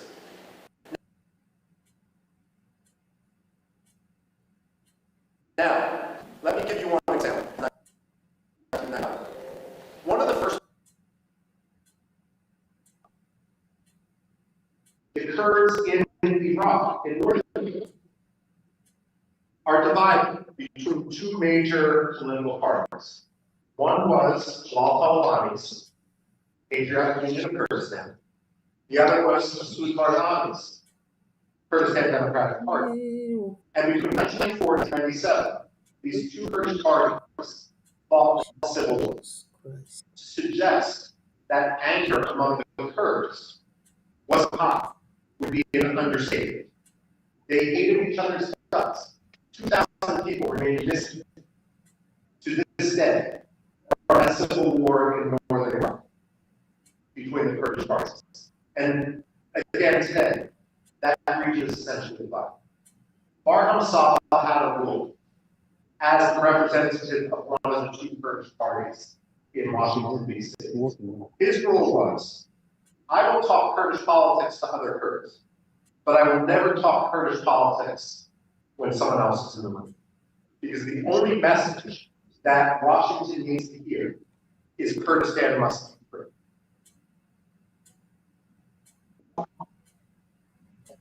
Is that Biafra must be free.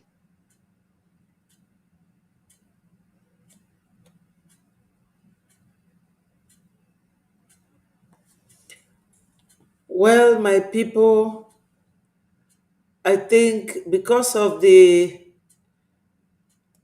technical inconsistencies, you know, it has come to an end. But my people, we all know that this very history has been created. History has been made. Let me see how I can show you some of the pictures on Ones this. who are speaking softly and achieving things, creating a new currency, creating the structures of the state. Ultimately, every serious congressman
fifth or 56th African state.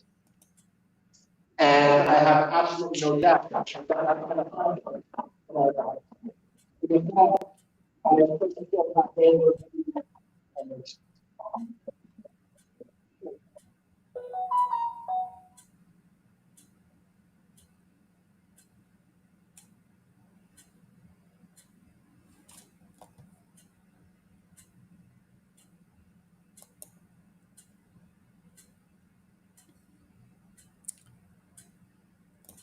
Biko nụ ndị be anyị, asịkwa m ka m apil to unu mana yesterday anwa na-eme this very program isi America na-esendila anyị this video or internet may affect so much. So ọ dagasị etu esi ilo ya ọnọkata ọkọtụa off briefly ọnọkatakwa return back. So bear with us. Minister of Information ka send all this video o wee gosi ya yesterday. Enwere a lot of technical breakdowns. Please, can we give a hand of applause?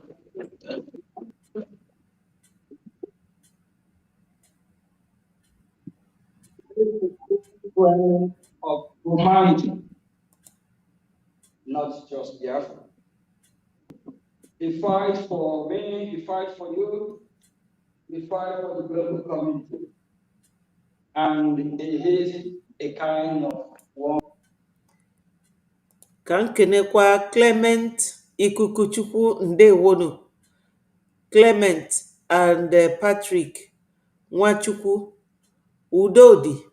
Ndị be anyị, ndị America declare their freedom of that 13 colonies in 1778 bụ only 56. We don't have to be millions to get Biafra. So unu nwa bụ ndị nọ ebe a, I appreciate all of you. Ọ ga-adịla onye ọbụla n'ime anyị mma. Ndewonu. Ka anyị na-egekwa our APM, the hero of Biafra. We need so that we can have a safer world and a better world, a world that will be great again. Thank you.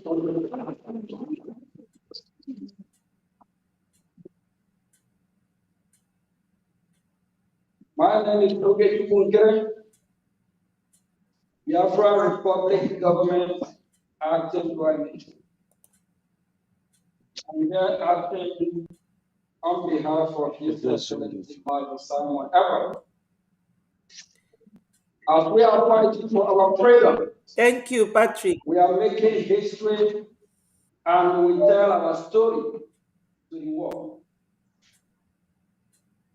And this is the first Biafra Congressional briefing.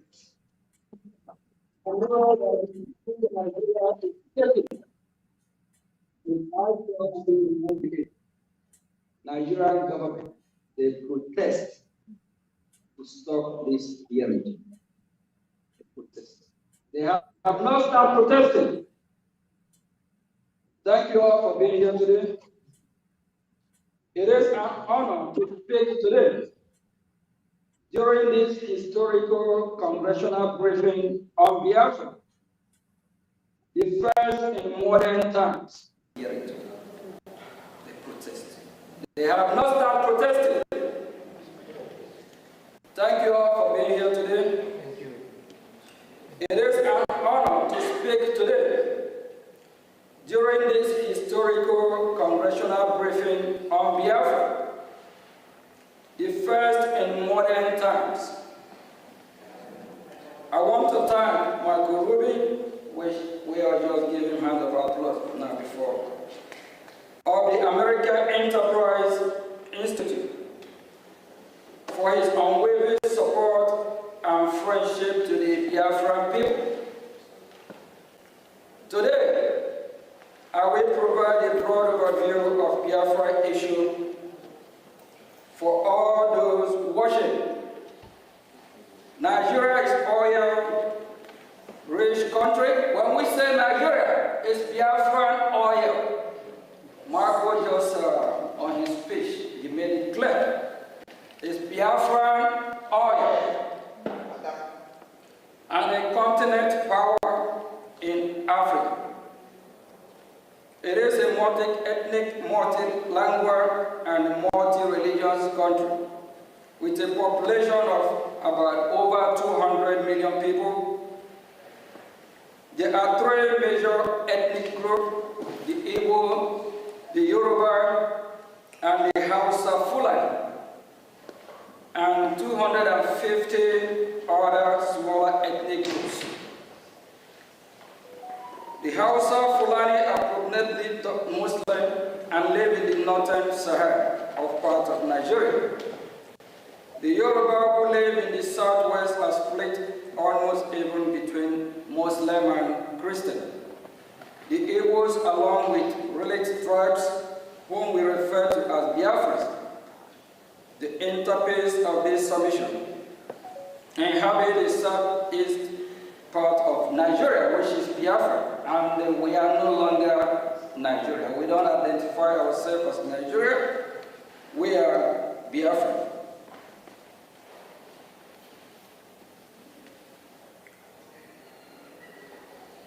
Part of of Nigeria, which is combined population of over the Biafran's population and over 70 million. Biafrans are predominantly Christians and traditional worshippers, with constituencies also practicing Judaism. Their land is blessed with human and mineral resources, including vast hydrocarbon. Biafrans are very commercially inclined, industrious, and are given to scholarly and professionally pursuit in addition to their first nature of gifted marginalized. They had an established grassroots democracy order known as the Omuna system, which is still practiced to this day, before the advent of colonization. They are very republican and egalitarian in nature and coexist peacefully with their neighbors, including northern Nigeria and Cameroon. Prior to their amalgamation with the rest of Nigeria in 1914, Biafra then, there was no single massacre of Biafrans anywhere in pre-amalgamation in the so-called Nigeria. This is noteworthy. The first start of this program that was levied on Biafrans, particularly the Igbos, among them happened in 1948 in northern Nigeria, where Biafrans were, without any justification, massacred just for being Biafran or merely looking like one, pivoting on false narrative of the so-called Igbo coup, an Igbo plot to dominate Nigeria. Nigeria's military officers and the police, and mostly from the north, planned and executed the over 3 million Biafrans were between 2996 and 12th January. Biafrans not resisted by unilaterally declaring it independent,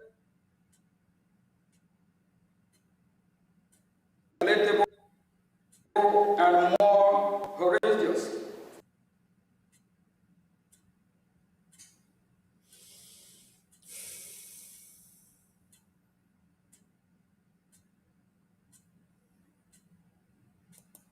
Sectional Nigeria provoked the Nigerian Civil War as a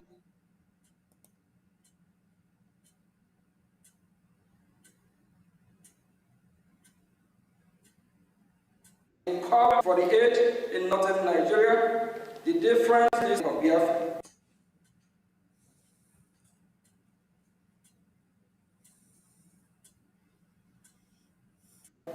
A nation born in the following aspect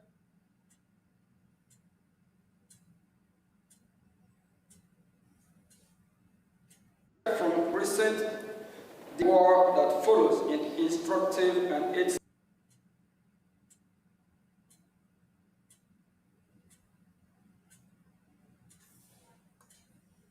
state that to resort it and Gagu Damboa, regional editor of Morning Post, told in Nigeria.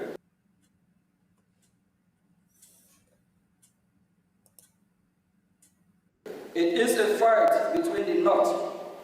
Carnage was such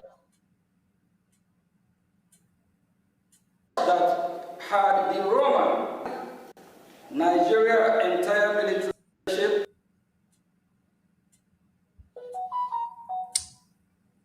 this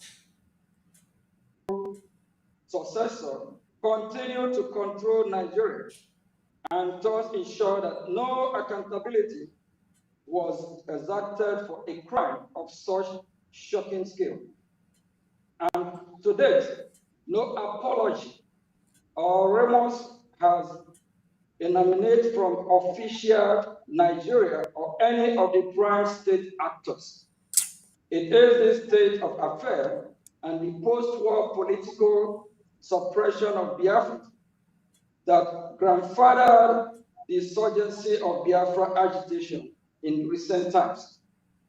The modern-day Biafra independent movement surfaced in 1999 with the creation of movement of the actualization of sovereign state of Biafra Mazur in 1999 by Chief Owazurike, in 2012 by Mazi Nnamdi Kanu, a protege of Chief Owazurike, then created the indigenous people of Biafra, IPOB, in 2012, which became the predominant Biafra independence organization.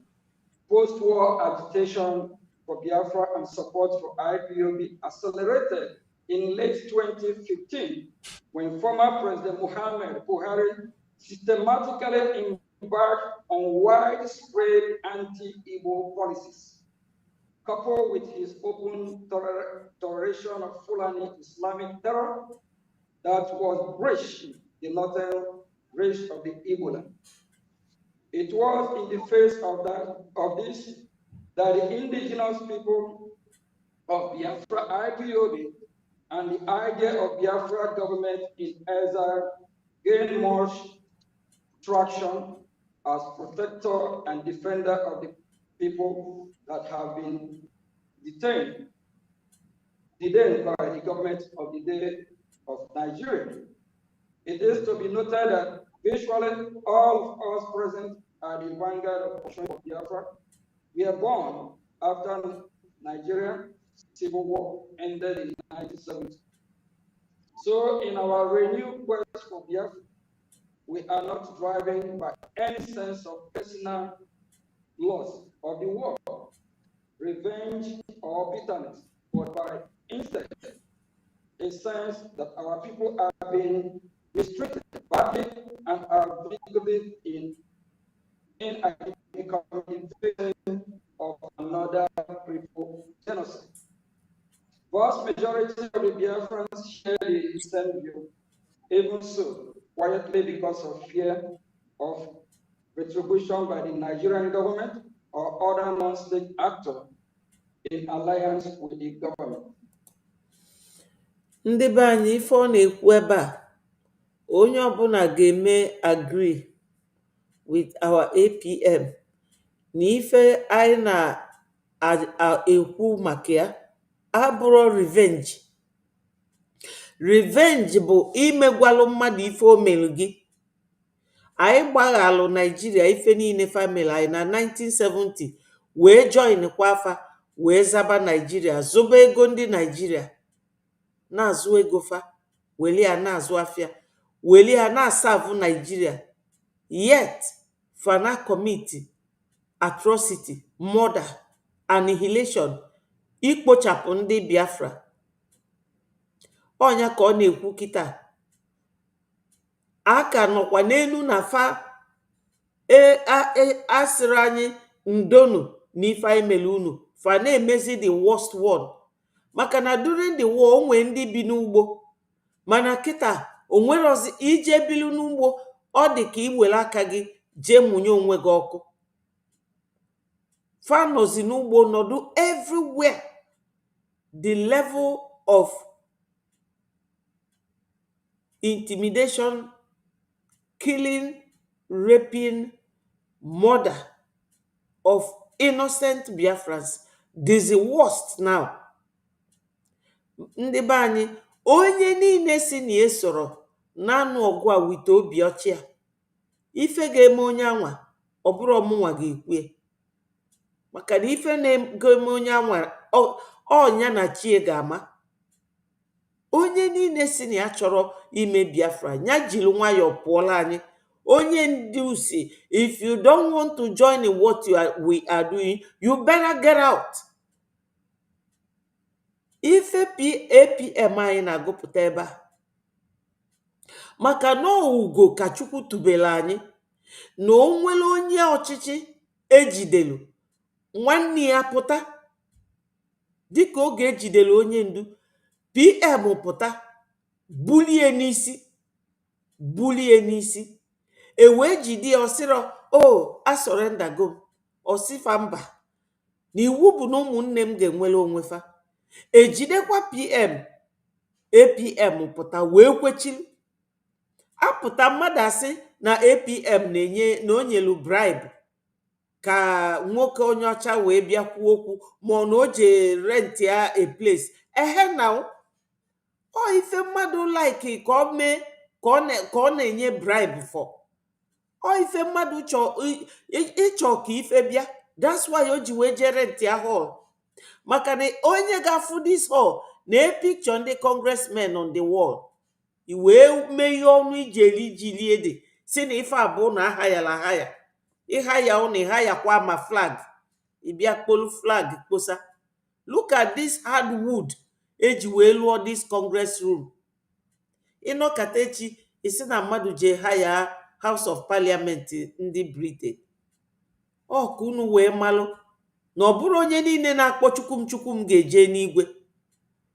Ya ndị be anyị ife APM anyị a na-emela anyị kịta ọ karịrị akarị. Ndị be anyị ka anyị ghalụ na ịbụ people dị ungrateful because for this man ịrapụ unu makwa the level of business nwoke a na-eme na America ịrapụ ya wee bịa na-eme ife Biafra ọ dịrị izi. Mụ nwa bụ onye nke nọ na the lowest bottom ama m ka o si adịlụ m ama m calls one m na-aza na-ede like a secretary maka secretary nọ n'ọfịs na-aza call onye ahụ a na-akwụ ezigbo ụgwọ mana anyị niile na-eme ife a voluntarily. So we have to appreciate this man. We have to support him. This bregirestorationhope.org bụ the new donation payment link. Ọ etu anyị ga-esi wee appreciate the man ka anyị wee kwado ya n'ife anyị na-eme maka ọ bụrụ onye nwa kotere okwu a ọ bụrụ sọsịa anyị amarapụrụ ya sọsịa. My brothers and sisters, ife a bụ ife dịla anyị niile. Unu maka America ra 13 colonies. Unu maka colony na-ara like an empire. America ebuka mana fa dị only 56 Americans bịa declare anya na 1775 or let me check ka m ghalụkwa ịgwa unu nke a bụrụ eziokwu. Yes, na 1776 July the 4th only 56 Americans out of the whole population. So iwu abụrụ na onye ọbụla mana onye niile si na ya ga-eso n'ife anyị na-eme onye anwa ga-efi asaa n'anya uche ya dị ya maka na ife a bụ nnwere onwe ka anyị na-azọ n'aka ndị Nigeria bụ predominantly terrorist group. Fulani ife a niile unu na-afụ na Nigeria bụ Fulani fa bụrụkwa Nigerians fa bụ ndị eji hayata fa bịazịa na-agwa unu recently fa jee na Katsina jee mee nke a na-akpọ peace deal fa mechaa gbukwa the people again gbuo eze fa 40 people after the peace deal ka unu fụ na ndị enwero obi mmadụ. And that is the more reason why anyị ga-eji wee tụọ ego ka anyị si n'aka Nigeria pụọ that na our APM na ndị Biafra jee yesterday jee mee ife a does not mean na anyị adịgokwa recognize or a step towards our recognition. And the next step ga-efolo bụ anyị nwee ịtụ ego wee support nwoke a maka na onye ndu ekwugosi anyị support nwoke a with everything dị in us maka onye ndu mana the man na head to ebe nyanwa chọrọ ka iluo. APM the same our PM na-ekwuri okwu ife niile a bụ n'ofu isi nwoke a ka ọ dị n'ofu isi anụnwa andọ ife na-eme mmadụ oge oyi ga-aka nka inwe dementia ma inwe so much or your brain will be overloaded with a lot of ideas, a lot of information, a lot of knowledge before ị ka nka ị ga-enwe dementia. ma onye anwa na-akazi nka o melotezi anything maka na ụbụrụ ejugo. So my people, anyị tosikwala ịdị na support nwoke a very very well with ejema. Let us continue to listen to him. Amnesty International reports that since the advent of the former Buhari administration in 2015, Nigerian insecurity forces have killed more than thousands of Biafra and wounded many more while they held peaceful protests against the killing and for self-determination. Amnesty International says that many of those pro-Biafra protesters were shot and killed in their sleep, and others while they gathered in churches to pray. Many of the protesters were shot and killed from behind while they tried to escape. Contemporaries country report released by the United States, and others while they gathered in churches to pray. Many of the protesters were shot and killed from behind while they tried to escape. Contemporaries country report. People, let us hear from one of our brothers. No, so go ahead and talk to Biafrans.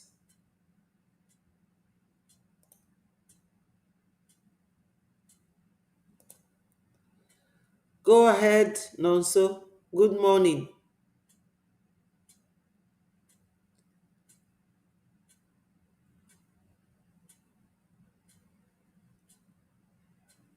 Hello, Nonso. Good morning. Good morning, ma. Am I coming out? Yes. Okay.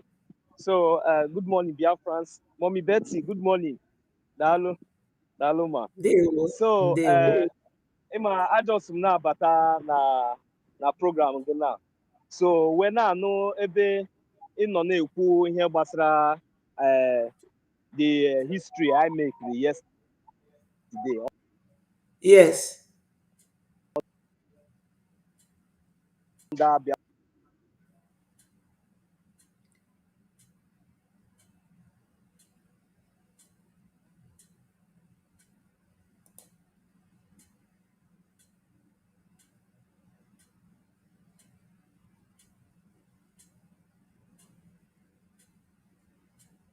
Yes.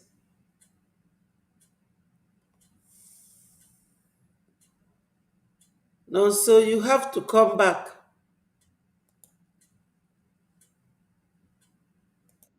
Released by the United States Department confirmed such of this, particularly the Nigerian government declaration of IPOB as a terrorist organization in October 2017, which gave a dubious legal cover to Nigeria's security forces to resort extrajudicial killing of Biafra. Yes. The network from before. Yes, go ahead. So, yes, I'm hearing you. The buy, we ma I na-asị ya n'Igbo, I na-asị ya na Igbo. Yes. Because almost ndị ụfọdụ be anyị na-anaghị anụcha asụsụ be anyị. Mana anyị niile wụ okwu. So, ịma oke ihe si aga na ama m na the whole thing edogo anyị anya. Anyị amago ebe anyị kwuru, anyị amago ebe anyị nọ. As Biafrans anyị wụ. Anyị amago ndị na-represent anyị, ndị na-ekwuchitere anyị ọnụ. Ọ bụ na ịpụtazi kịta na-abịa na-esozi propaganda because ha ga-ekwuriri ọ maka okwu onwebedị ihe ha na-agaghị ekwufọ. So but as a Biafrans anyị kwesịrị ịma na onweghị ihe anyị ga-ahụ taa na-enweghị ka anyị anaghafụbeghị before. So ihe a na-akọwa n'Igbo na nkọwacha n'Igbo mma try ka m kọwatụrụ ya na Bekee ka ndị na-anaghị anụ Igbo ịghọta ihe m na-ekwu. Yes. O nwere ndị ihe ụfọdụ ị ga-ahụ like this. Ime ya ignore. O nwere some certain things ị ga-ahụ like neglect. Ime anya ka ịhụ dị ya. Ọ wụ otu o si adị because this time around ihe anyị na-eme ihe a awụdo egwuregwu. ihe ahụ ihe gbasara life and death, ndụ na ọnwụ. Yes. And I Yes. question dị very smart and intelligent. Ihe niile anyị na-eme. Mara ebe anyị ga-eso, mara ebe ihe anyị ga na-eme. Mara ndị anyị ga na-ege ntị, mara ndị anyị ga na-aga na platform ha na-egegodo ntị. Because ọ bụrụ na ụnụ anaghị aga na platform ndị a, adị m sure na ndị anọkọta nnọọ ha kwesịrị ịma, even before now, ha niile kwesịrị ịma na ha dị irrelevant. Because o nweghị anything Maazị Ogechukwu nkere ga-eme, no matter anyhow, no matter otu ọbụla o siri mee ya. O nweghị asas na Ogechukwu nkere. Asas na under Biafra government in exile. Ọ kwefuru ndị a niile na-edeceive unu hapụga ndị a niile. O nweghị anything ọsọgodo Biafra Ogechukwu nkere na-apụta na ya kwụrụ with Donald Trump na Donald Trump asị under Biafra government in exile na declare go Biafra. Biafra is recognized. Ifuru ndị a niile na-ekwu ha ga-asị na ndị a AI. niile ha ga-asị na AI ha ga-ebudo ihe ndị anaghị ha bịa ọkwa ndị be anyị ka m na-agwa ifuru ebe m nọ kịta na ajọsụ m gaa one side so ka m nwee ike voice out because ịma na-ekwu like this asị na okwu ule but biko m na-enwekwuli iwe otenshi ekwu because na-ekwu with power because this thing na ọ na-ewute m ọ na-adịsị ka anyị nwa amaghịzi ihe anyị na-eme. All these users, all these ndị uchu, all these mad people, all these criminals, all these Fulani students, nwere platform everywhere. Always eziokwu na nwaanyị nwa promote ha ruo ebe ha nọ today. Mana Chineke disgrace go ha because their time adịgo expired. Mana anyị nwa ndị Biafra nchekụcha ndị a niile nọcha ndị comfort zone. Ha nọcha ebe niile ha nọ na-ezu oshi. Enweghị nke nwe aka ọnụ, enweghị nke nwe ihe a na-eme. Sọsọ ịbịa na-akọ asịrị na-ezuzarị na-achọ ndị just okay gwagodo m na ele ihe ndị a ga-again from the blood of your brother. All these things so ha na-eme na-deceive unu. Why is it that Biafras will still keep listening to these people? Ele ihe mere unu ji ga-eji na-ege these people ntị.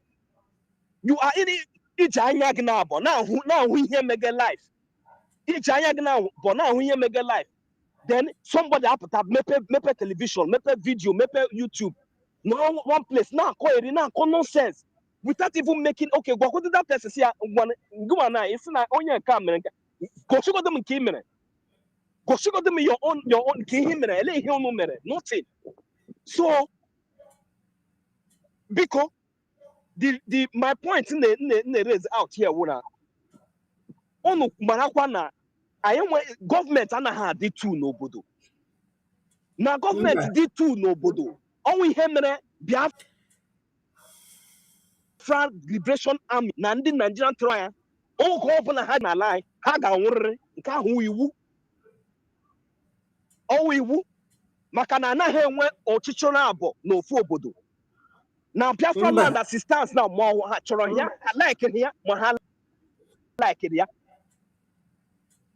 Biafra Liberation Army have come to stand and ha ga-anọgide ya. Ọ bụrụ na ara na-agba ụnụ ndị Biafra, ọ bụrụ na isi mechiri unu, ọ bụrụ na abụrụ ụnụ ọnụ amaghị na this commander jeto na igwe buta mi the only army anyị nwere ụnụ apụta na-recognize ụmụ ndị terrorists ndị a na-ebu shamo tank na ndị states na ụmụ stooges ndị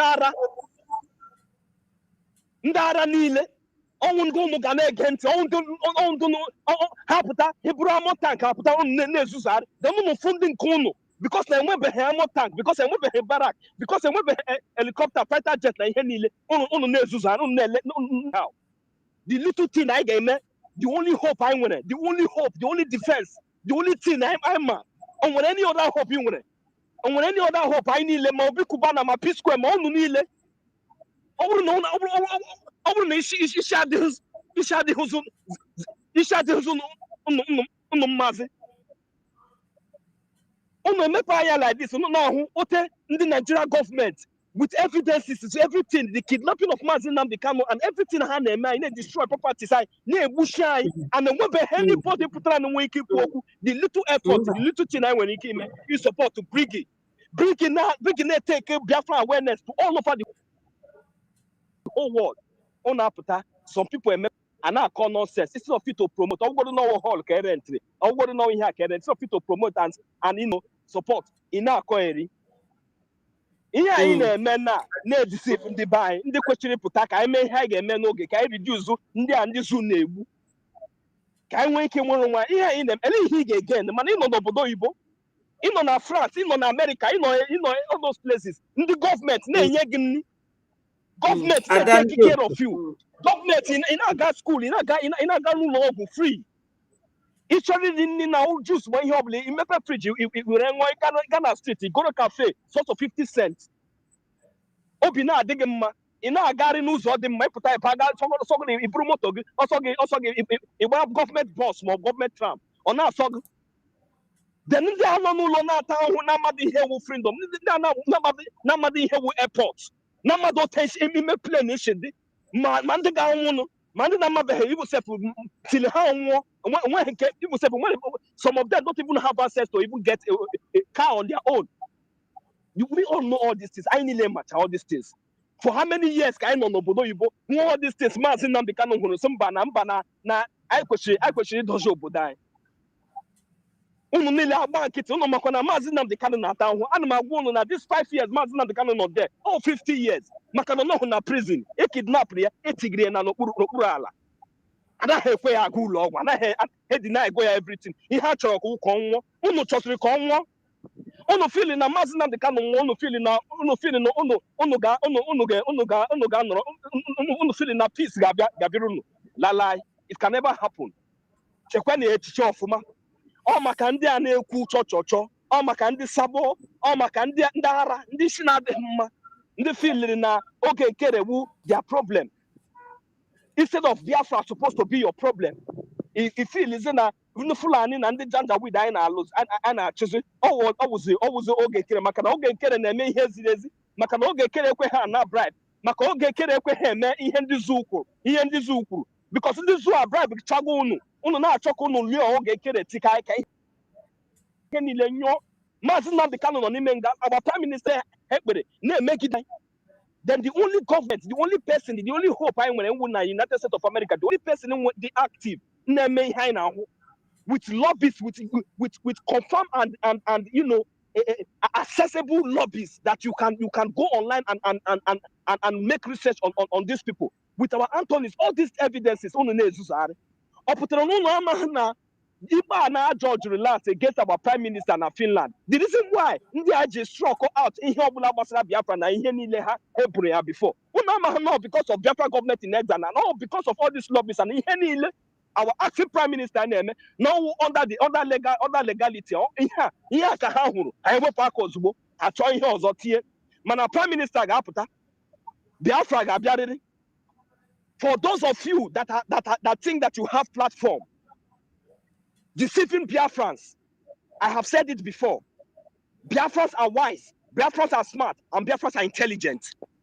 This is not the time for you to have your platform and you think that you will come and start deceiving people. This is not the time. But I want our people to understand one thing very certain and very clear.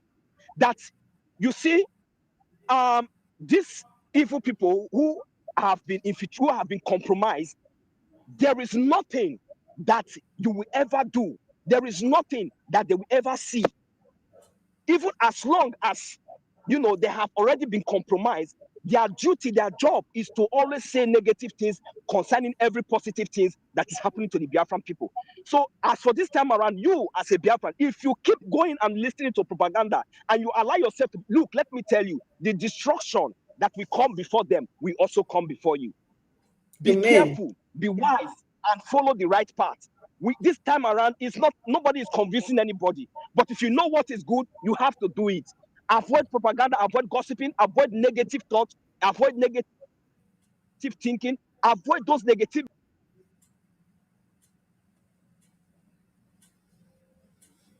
This is the time. The only thing that I'm picking up on is that we have not been that we now have this is the time there is that we have now to support exile. The de facto government will kick the axe of this Nigerian terrorist army in our land to deal with them decisively, so that before they will call us to round table, we will be satisfied. Because we need to deal with this Nigerian terror. We need to teach them a lesson that they will never forget, including the saboteurs. Then, and we should make sure that we continue to support our international, you know, lobbies for our recognition, because we have been recognized, but the official one is coming, is yet to come. But we need to, you know, put more hands on deck, you know, to make this, you know, speedily happen. Thank you very much, Auntie Betty. Pico. ask him come just support this thing now when them no na. Thank you. Ịgbalịgo onu gị bụ full voice. Onye Biafra ada aghọta ife our brother kwu. Amaghịzi m ife m ga-agwa unu. Amarọzi m ife ọzọ. Ndị niile ọ kpọsịrị afa. Unu ji ego. Obi Kubana. Kubana chief priest. O nwere oge Kubana chief priest je na-esekpulu uncircumcised Shetima. Ifụlụ ya? O sekpulu anyị amam ka ọ na-ayụ ya. Maka na o sokwa Hope Uzodimma wee lụọ na Imo steeti bụ chief Kubana chief priest amarọ m ezigbo afịa nke a na-ara ka akpụ. Then nke a na-akpọ E-Money na nwanne ya nwoke P-Square Flavor fa niile ndị jicha ego onye ọbụla nọdụ na-amịgharị unu milụga ebe unu amịlụga ebe a na pretend ka ọ na unu amara ife na-afịọ echi kịta unu abịa. Abụ m onye Igbo. Echi unu abịa. So our brother mgbe anything ga-eme na ọ ha nwa ga-ebu ụzọ jigodi ya agụ egwu. Ịma anyị ji nwayọ na-ekwu ihe a ndị a fili na Biafra anyị na-ekwu ihe anyị na-eme ha fili n'ọnwa ihe egwuregwu because ọnwụ na ndị a niile apụtara ihe anyị nidiri na anyị na-ekwu ego anyị na-ekwu ihe anyị nidiri na awụ just obere support small push and ọnwụ na ndị a niile na mkpụrụ onwe ha ndị Igbo just no tinye obere aka small push just within 3 months. The effect of their support no with this government I went now. Hi, but at the end of the day, this thing this thing now they'll be thinking that it is something that will take years. Before you know it, in a twinkle of an eye, unexpectedly, you will be asleep. Biafra will come. Our prime minister Wagwai, that you will be asleep. Biafra. But all depends on your role and your part you take. Because with your billions and your millions, Flavor, Kubana chief priest, all that quite useless. So all that quite useless. America, Dubai, all those places, no feeling, no. My Lagos, all those places, all that they very useless. Because Obahazuru, you want to give a man that all 2 things. It got very useless. Ibatana beg it very useless. He go outside, he will stranger. Ona and the Fulani na bambo na kai will stranger. Ono nile like it because ono naza Obi Kubana no neme here. Ahụ no nere. Ebe obulo no gra Flavor mo P-Square. Ogo obulo no dara na Lagos. Achigro no the Boko Haram with uniform. Hane so ari unu feel no nwere security. Ono echefole na all those security na so unu. Ono echefole na Boko Haram na ndị otu ha ka ha na-recruit. Unu echefuole ụmụ na-eso unu ịma ebere unu emegbole m because Biafra ga-abịa ihure ga-eme unu ọnwụ na at the end of the day abịa na-echeck list ha hụ gị na airport echeck list echeck your name ọgwụgwọ na nwa gị ọgwụgwọ na your grandson your granddaughter that disgrace and that shame will fall upon you. So ị nwere the opportunity now with all those your useless billions ma ndị nke ahụ ị na-aga na club na-atụfushi igoro keke na pepe goro bige ndị Fulani ma ụmụnne gị na-anwụ a helpful community ndị Nigerian terrorist army take go over a na-awipe na-achọ ụmụnne gị ka ha gbuo igba nkịtị Maazị Nnamdi Kanu nọ n'ime nga for more than 5 years igba nkịtị ụnụ niile agba nkịtị na Galavant filo na because ụnụ nwere 1 or 2 contact with ndị Fulani ndị a na ọkụ unu ka ma ihe na-eme Maazị Nnamdi Kanu gbasado unu mana echefuru na ihe mere Maazị Nnamdi Kanu ji nọ there all because of each and every one of us ọ maka anyị niile ọ bụrụ for himself alone but ọ bụrụ na Maazị Nnamdi Kanu nọ n'ime nga because of each and every one of us and as for you and all of you you know yourselves all not because of each and every one of us ka Maazị Nnamdi Kanu nọ na-ata ahụ and unu na-ahụ ihe niile come on people say ma obere support unu ajụ iwepụta so ma wee tinye ọnụ n'okwu unu ajụ ma wee mee anything unu agụ gee ntị ka ngwa unu ifuru ụgbọelu ọsọgodo gị ifuru ọdụ Ferrari unu na-agba mgbe kama ga-abịa ofu ụbọchị gịnwa na family gị unu niile ofuru ụgbọelu ife n'ụgbọelu ụgbọelu ahụ ga-crash ebe ahụ ka unu ga-ala ife n'ụgbọala ahụ agaghị adịrị gị na mma irie nri ọ gaghị adịrị gị na mma ịṅụọ mmiri ọ gaghị adịrị unu na mma ihe anyị na-ekwu na awụ ihe ga na-eme unu because unu feel na unu niile adịgo oke onweghị ihe na-eme unu ihe ọbụla unu chọrọ na-enweta pọtụ na-azọgo na o nwere ebe unu si na o nwere ndị na-ata ahụhụ nwere ndị na-enweghị ikwu na-enweghị ibe na ibu sef na ndị Fulani na ndị Nigeria terrorist army egbuchigo ha mee ha their home render ha useless unu efilo comfortable maazị Nnamdi Kanu na-ata ahụhụ n'ime nga na-arịọ arịọ ka akpụrụ ya gaa ụlọ ọgwụ ma unu niile agba nkịtị ma Peter Obi ma unu niile lekwanụ kama Biafra bịawago maazị Nnamdi Kanu wụkwa nwa Chineke a prophet of God ihe ndị a wụ just na-enye unu opportunity ka ama ma nwere otu unu ga-esi repent ka ama ma unu nwere ike take decision once and for all but this opportunity pass onweghị ihe ga-eme maazị Nnamdi Kanu Biafra ga-abịa Donald Trump United States of America mba ụwa niile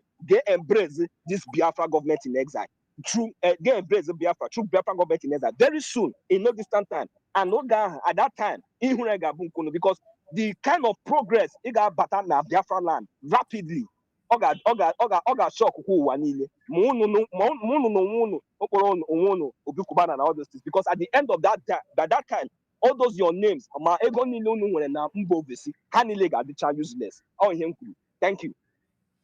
Daalụ, ndewo. Rage and Fury join us on the studio. Thank you so much. Ndị Biafra agwago m na ọkwa unu fụrụ our APM. He is our golden man, our hero, taking us. When they held oge eji onye ndu PM pụta kwechie, ejide PM onye nke a pụta kwechie, onye ndu wee si anyị na-edo nwoke anya. Inedu anya bụrụ ije bie na-eche nche ma ịbụ bodyguard ya mba ọ ịdị na-use this payment link were na-akwụ ụgwọ wee kwadosie ya ike n'ife ọ na-eme. Ada ndị Ochukwuba asịrị fa na-ekwu ebe a na-akọwa na Ada ndị Ochu jee welie mee program yesterday. Rapụ ka ekpesi ekpe Ngozi, she will be the next one. I will advocate for it. Nwaanyị ahụ ọ bụkwa na o jere ọlụ ndị Biafra nga unu ma na n'ọbụrụ mụnwa anyị niile ga-eme kisho na nwaanyị anwa na o si rọd n'imi. Ọkwa nonsensi o ji Biafra na-eme, o ji Biafra akpa ego welu Biafra akụ asịrị. Ọ na-akọwa na hired hall kedu ife gbasara ya? Ọkwa si na ya bụ independent media ọ Biafra anyị meri employ o nwere onye yọrịa? Ọ sị na o je hayat onye ọcha Michael Ruben ụwa niile ma ya nwa amara ya maka na o si n'azụ eli nni, o siri ọnụ eli nni. Can you imagine? Ọ ka unu wee ma na ndị a bịara ịchọ Biafra ọ ndị chọrọ iji Biafra na-akpa ego, fa chọrọ iyuzu Biafra wee na-emeki money. Okay, no problem. Fa chọrọ iji Biafra wee na-emeki money because fa bịara ịzọ Biafra. And like I said before, only 56 Americans declared American freedom na 4th of July 1774. Yes, so it mustn't be all of us. Ọ bụrụ anyị niile mana onye batala abata ya jichisi obi ike. Tomorrow bụ our fundraising. Yes, tomorrow bụ our fundraising. Ife anyị ga-eji wee kwado APM maka na this man na-egosigo unu ọsụkwanya bụrụ na ọnya nwa haya hall na ọnya nwa hayala onye ọcha ọkwa egie ife gosi na ọchọ ka Biafra bịa maka na okwu ọbụla ekwu n'ụwa enweela ọsịsị ya. Yes, ikwu okwu in this life o nweliriri ife a ga-asa gị.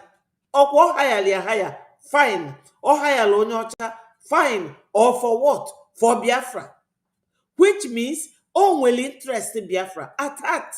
Ogeji wee wepụta ego ọkpata wee hayalụ Biafra hall. That's very good. Ọ na-promote our APM maka na ife a na-eme today ka m gwa unu nke bụ eziokwu. Achọ APM achọta mana Chukwu amekwe ka achọ ya achọ.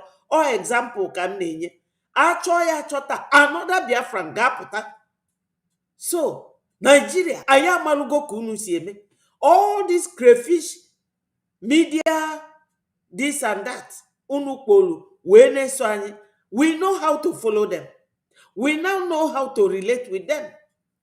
Any Nigerian now, any governor or any politician or any breji person, now you are paying for nothing because your money will go for nothing. Just like you people have nosedived. Let me say it in English so that you people will hear it. Because you people watch my program. When one DSS man called me, say, oh, we watch you. You destroyed the image of Nigeria. We are following you. I say, fine, follow me so that you will hear the real truth.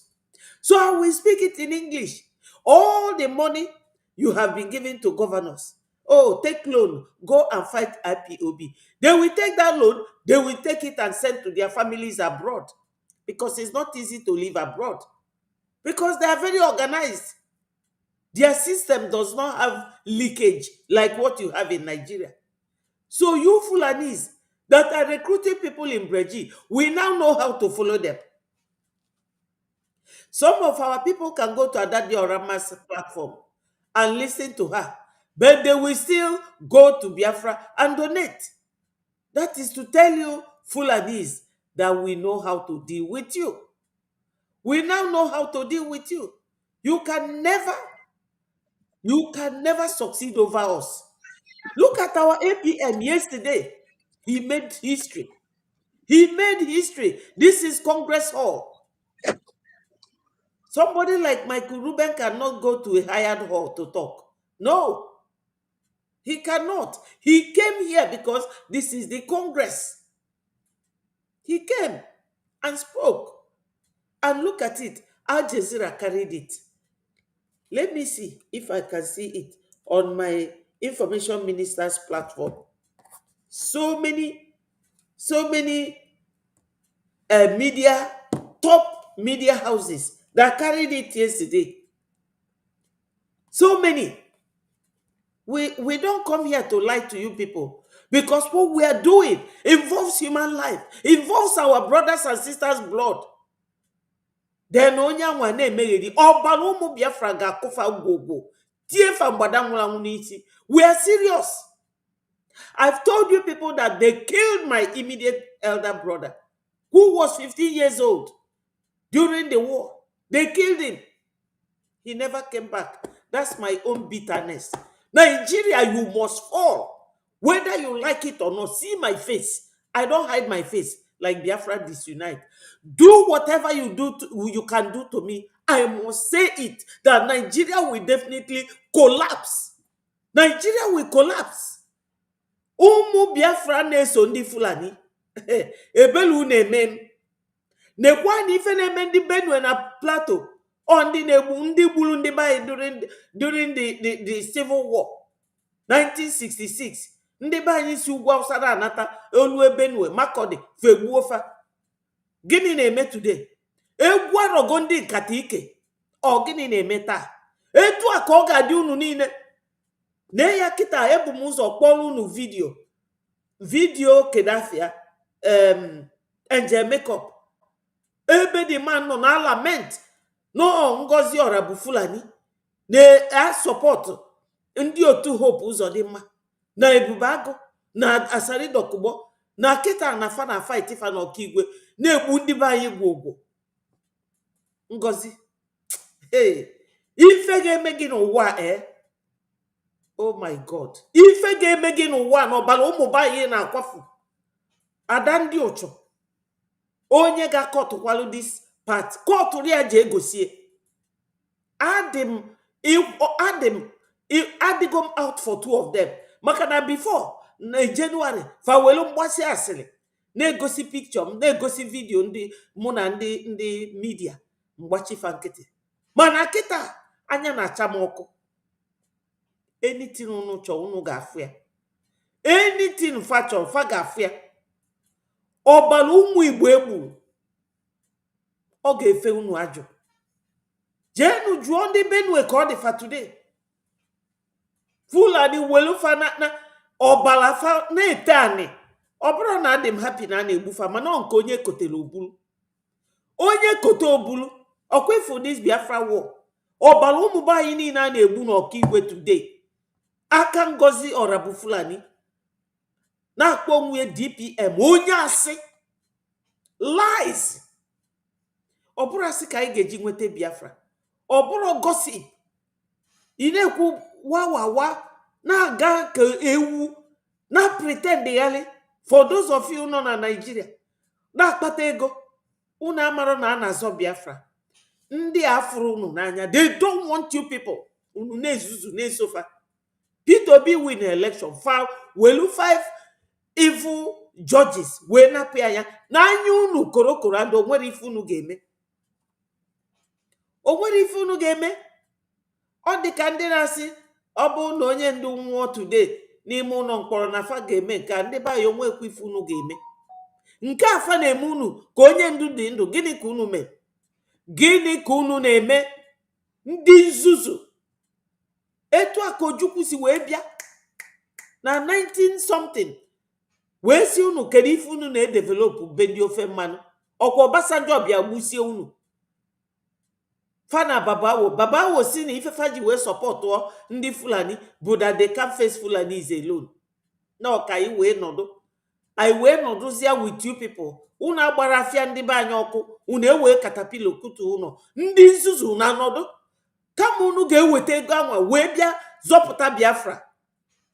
Ali na onye ma welu 2 billion na-enye ndị ụchụ ndị nna ya nwụrụ anwụ ndị Fulani. Onye ọbụla ji this very Biafra agitation wee na-egwusa anyị egwu. Ife melu ndị Benue eme ndị anwa. Ọ ga-eme the person. Yes. Ife melu ndị Benue eme that person. Because ụfọdụ na anyị na-agọ, we are mothers. We are mothers. Ọfọ anyị na-agọ, aka m eliro nri n'ụtụtụ a. Aka m aṅụrọ mmiri wee na-agọ ọfọ a na-agọ. Etu a ka ọ ga-eme. Nenu our APM, support him. And the only way you will support him is to donate. Because na isi this man unu fulu ejugo. Isi nwoke a ejugo. Ibu Mazi Nnamdi Kanu nyanwa bue. Ibu APM anyị nyanwa bue. Ibu anyị niile bụ Biafra nyanwa bue. Unu na-adị appreciative. Unu bụ ndị Biafra. Ndị Igbo. 40 United States of Biafra. Learn how to appreciate somebody. Look at this Ruben. Ya kwuo okwu etu ndị America akwụrụ ọtọ. So our APM, we should give him that honor and support by donating generously. Onwere ife unu na-save ego for. When you have money and you cannot go to your hometown as an Igbo man, as a Biafran, to enjoy that money or to show it off, what is the money for? For you, it's nothing. Useless. Therefore, donate it. One of our sisters yesterday, ya donate to IOU. Ego gbala ọkpụrụkpụ wee na-eti mkpu. Na-asị ya nwanne m nwaanyị jisi ike, ọkwa onye nwaanyị. Unu bụ ụmụ nwoke, onye weta nke o meghe ikie, o zoo the money. Ije ka ịlụ skyscraper. O nwere one Igbo guy na Lagos na-achọ ịlụ skyscraper. Fajie jikita. Ngwa ya pụta bịa alụba skyscraper. Maka na alụsigo skyscraper na Igbo. Na ọfịa everywhere na Igbo. Unu jene develop. Bendi kpọrọ unu asị. Na-agba ụnọ ọkụ. Na-agba business unu ọkụ. Welu caterpillar na bulldoze. And you people cannot hear. You cannot listen. Ọ bụ na okenye dịka m wee na-agwa unu okwu, unu enwere ike imie. Onye ji this our struggle na-egwu egwu. Ife na-eme ndị Benue kịta ga-eme onye anwa. Ọ bụrụkwa egwuregwu o. Oge ndị be anyị na-ebelu ndị Benue akwa n'oke onu. Ndị Benue amarọ that na ife na-abịalụ fa dị too much. You know? So, anybody, ọkwa ife oge bụ Linus Obi, ịbụ onye Fulani, ịbụ onye Igbo eziokwu. Ife niile na-eme ọbara ụmụ Igbo etu afụ ka ọ ga-esi wee jide gị na Ngozi, etu a ka ọ ga-esi wee jide gị na Ngozi. Ọnụ ka m na-abụ gị, ọnụ ka m bụrụ gị. Ọkwa Ngozi soro nie gbube ụmụ Biafra, ọkwa isi na unu sie n'azụ sosie ya ike, ife ga-eme Ngozi ga-eme gị na your family. You know, anyị na-achọ ka anyị nweta our freedom. Unu na-adachi anyị azụ, unu na-eji atụrụ Ngozi ego, unu tụchara ego, o buru ebunye ndị Fulani, ewuli eje na-egbu ndị be anyị n'Ọkigwe. Ifele ga-emegbu unu niile, ọnwụ ike ka unu niile ga-anwụ, all of you. Ọnụ ka m bụrụ gị n'ụtụtụ a, and etu a si kwuye ka ọ ga-esi mee, etu a ka ọ ga-esi mee. Nwaanyị onye aṅụrụma onye Fulani ọsị unu na afịa bụ Ngozi, unu na-esie, unu tụsie ego, ewere eje enye ndị Ebube Agụ, a na-egbu ụmụnne unu dị happy. Ọbara ụmụ Biafra ga-abịa after you people, because etu a ka ndị Makodi, Benue na Plateau si wee gbuo ndị be anyị na 1966. What is happening today? Etu a ka ọ ga-adị unu iwu. Enwere m regret maka ndị be anyị nọ n'ụlọ, maka na mụnwa adị m very comfortable. You can see it all over me. Very, very comfortable and happy, healthy. Enwere m ọya na aya m. But what of my brothers and sisters at home? Why can I not go home? Maka etu ọnọdụ ndị be anyị si dị, ndị nzuzu na-ewu nke a ma mara ma olijukwala afọ onye agụụ. Ọ na-aza Linus Obi. Linus Obi, my foot. Let me block you. Get out of my platform. Go to Ngozi Orabu Fulani. Ndị Ocho, ndị abụrụ ọnụ. My people, let us listen to our APM. Perceived by self-determination, agitator, or members of IPU. As such, are reading this. As you are reading this, the other killings of Biafran by the Fulani Islamic terrorists is ongoing as we speak. The killing have not stopped to date, especially in the northern boundary of Igbo land, such that several innocent villagers were murdered in Ebonyi State in February 2025. Igbo communities to bury their brothers, sisters, fathers, mothers, sons, and daughters almost every month. And after times, the violence is maliciously and falsely attributed to unknown government or faceless Biafran separatists. In the face of all this, and in the perception that rogue elements of the security forces are complicit, the Biafran government in exile emerged as a beacon of hope for Biafrans that have become distrustful of the government. It bears mentioning that when the agitation for Biafra accelerated in late 2015, the response of Nigerian government was disappointingly non-pragmatic. Instead of acknowledging the burgeoning popularity of the agitation and take bona fide measures to contain it through constructive engagement or dialogue, the government went wide with deadly and extrajudicial law enforcement action that backfired by fueling the agitation to levels not seen since the end of the Civil War in 1970. This misguided law enforcement action turned a dangerous corner and boomeranged when the government went rogue by extraordinary rendition of our leader, Mazi Nnamdi Kanu, the Biafran leader from Kenya, in late June 2021. No doubt this is an avoidable overreaction that has composed Nigeria's legal system, triggered the international legal order against Nigeria, and better of Southeast Nigeria, which is Biafra, to this day. In between, Fulani Islamic terrorists have capitalized on the situation.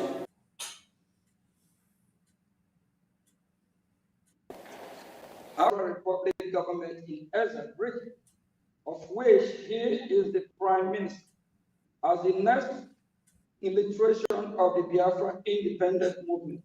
The brigade has galvanized the support of the Biafran population and has engaged in high-level dialogue in Washington, D.C. with U.S. government officials. Furthermore, brigade organized a self-referendum in which more than 50 million Biafrans voted in favor of independence. Brigade held an independence convention in Lahti, Finland, which started November 29 to December 2nd, 2024, in which Brigade declared the independence of Biafra on December 2nd, 2024. December 2nd, 2024, Biafra was redeclared. The government of Nigeria, according to Mr. Ekpa, has orchestrated 5 assassination attempts against his life. After allegedly failing to assassinate Mr. Ekpa, the government of Nigeria successfully pressured the government of Finland to arrest Mr. Ekpa in November 2024 on political motivated charges.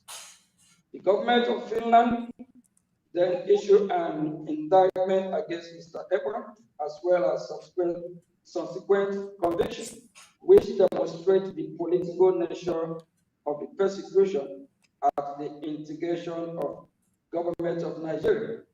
The indictment by Finland, issued in May of 2025, alleged that Mr. Ekpa participated and supported a terrorist organization, even though pro-Biafra organizations are not designated as terrorist group in Finland or anywhere in the European Union. In fact, the only country in the world where pro-Biafra organization, in fact, the only country in the world where pro-Biafra organization we are designated is in Nigeria.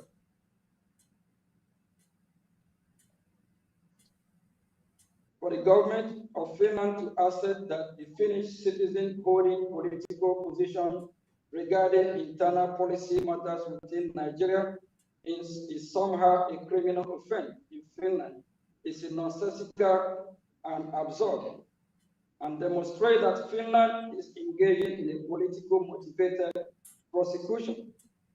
Nigeria conduct toward both Mazi Nnamdi Kanu and Simon Ekpa demonstrate transnational repression.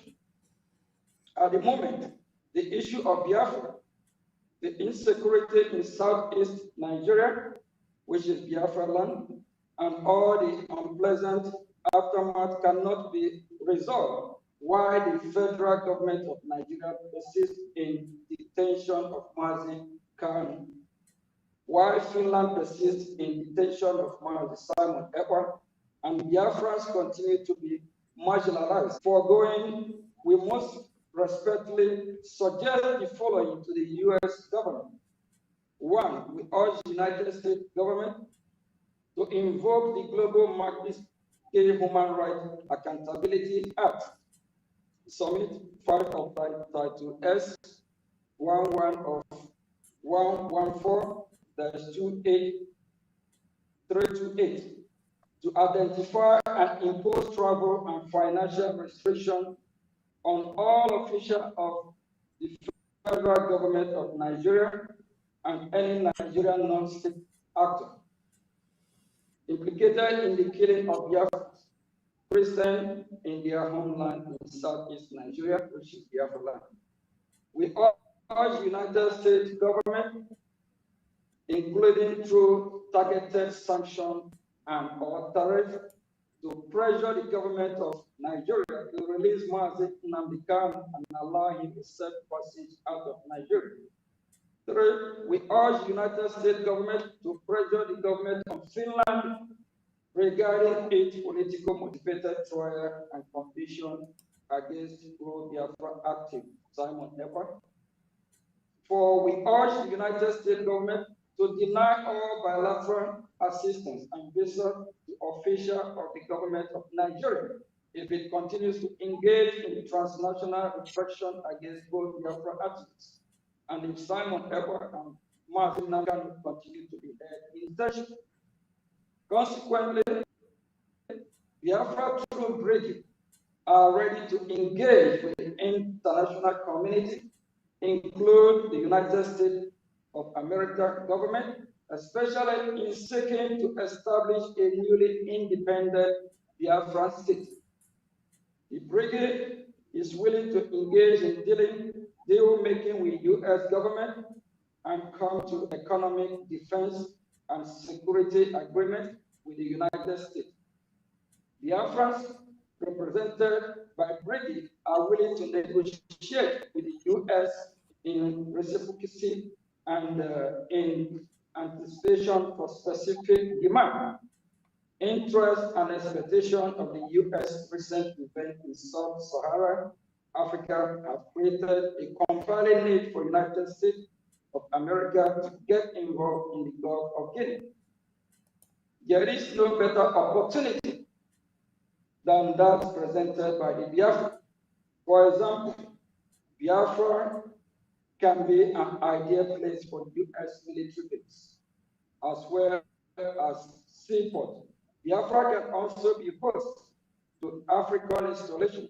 Biafra can be a close ally of the United States and the pavilion of Western India. Biafra can be an ideal place for U.S. military base. Yes, my people, Nonso is here once more. Where is Nonso again? He said that Biafra can be a very good ally to America, and that is true. Anyị na ndị Amerịka ga-enwekwa alaị ndị be anyị. Ọkwa alaị niile unu ada aghọtakwa ife ọ bụ. Ndị nọ n'ụlọ ka m gwa na ife mmadụ na mmadụ ịbụ ịnọ in alliance minu. Onye gị na ya ga na-azụkọ afịa, onye gị na ya ga na-ejekọrịta holiday na be onwe unu, onye gị na ya ga-enwe diplomatic rules together or diplomatic relationship, dịka ndị befa ga-anọ na Biafra nwee their mission dịka embassy ọ ga-adị na Biafra land, nke anyị adị na befa. Onye gị na ya ga na-enwekọrịta nkata dị iche iche, gị na ya na-akpa ya. America na-alụ base, fanwelu base na ebe a mbi na Britain a.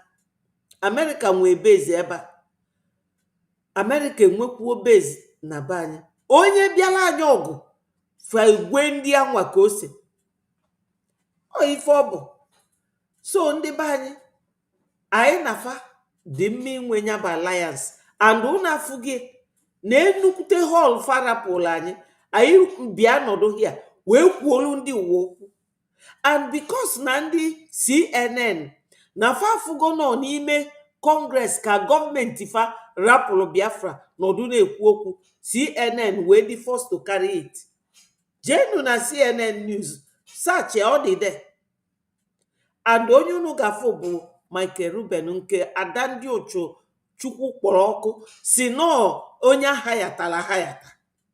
Ka unu wee fụ na onwere ife ọma. Ọ fụkwalụ nwoke a na Finland maka afụrụ m ya bụ ada ndị ochu there. Ọ fụrụ this Michael Ruben mana onwere ike recognize ya, onwere ike ọ ka o wee kụọ asịrị ndị ji Biafra na-akpa ego. Mana ego ahụ ọ na-akpata with Biafra, olikwa ya na-arụ ọma ya malụ na ọ bụrụ mmụọ. Anyị ga na-agọrọ ya ọfọ. Etu ahụ ọ bụ nwaanyị ka mmụọ bụkwa nwaanyị. Ọ karịrị m ya nwa, mana ọ fụgodo m fụ na m bụ agbara nwaanyị na m ndati aka ewelu m ofu aka m fijie ya onu. Afijie m ya onu. Fa niile a na-ezuzu ife afụchago mfa one by one na Finland wee mara onye dị ka ọ dị. ifuge ndị mmadụ na-ekwu okwu, anụ ọfịa na-ekwu okwu. Our APM all the very correct.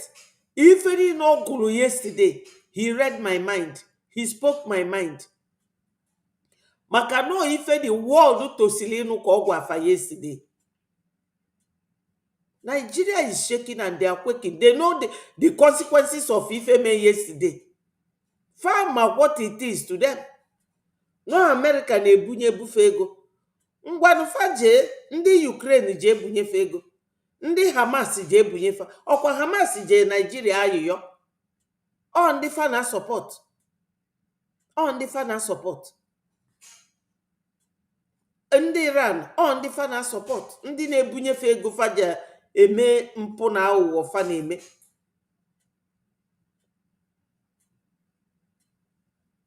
Akụkọ USB. Which USB? Which USB? Ka ị ga-afụ na Washington DC Friday. You are joking. Isiokwu bụ na fama abatado. They cannot come in because ị na-anya ifu baji ndị niile nọ n'ime ebe anwa yi n'onu. Fa niile yisi baji n'onu. Nefa here. Look at all of them. See them. Fa yi gbado baji n'onu.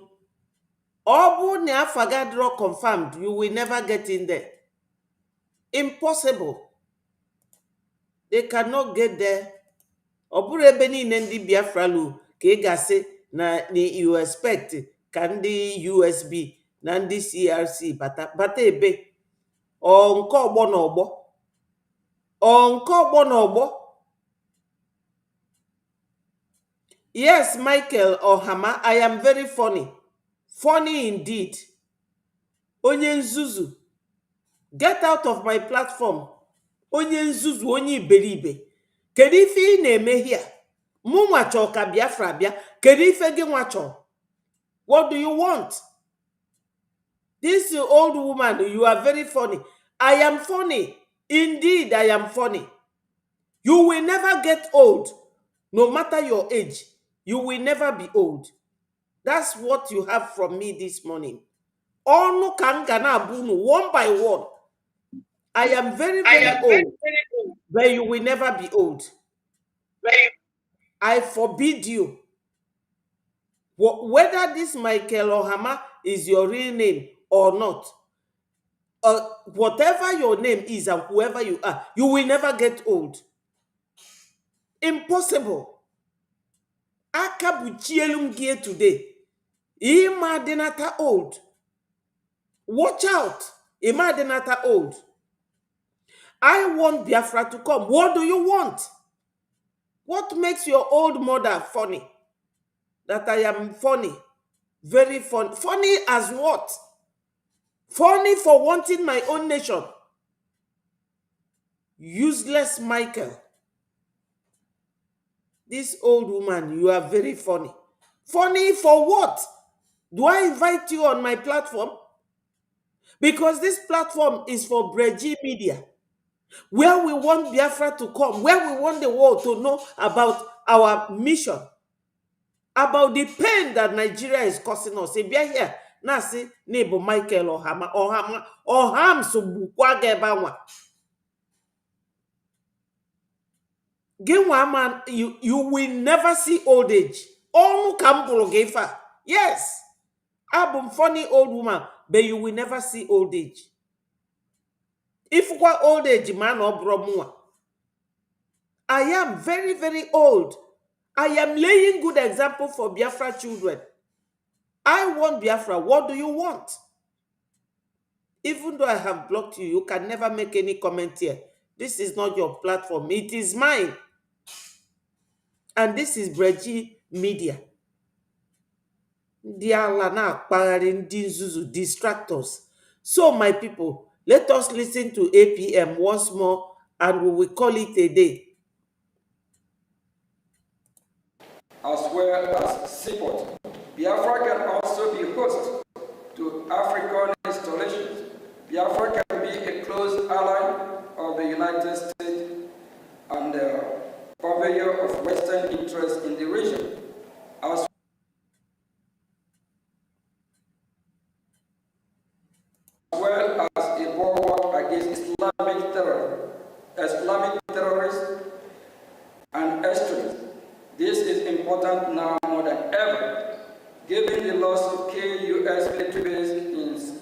Sahel countries, as well as the Nigerian government, ever closer relations with United States adversaries, a United States designated Islamic terrorist organization. In addition, Nigeria's persecution of Christians continues to worsen and further adds to the case of independent homeland for Nigeria.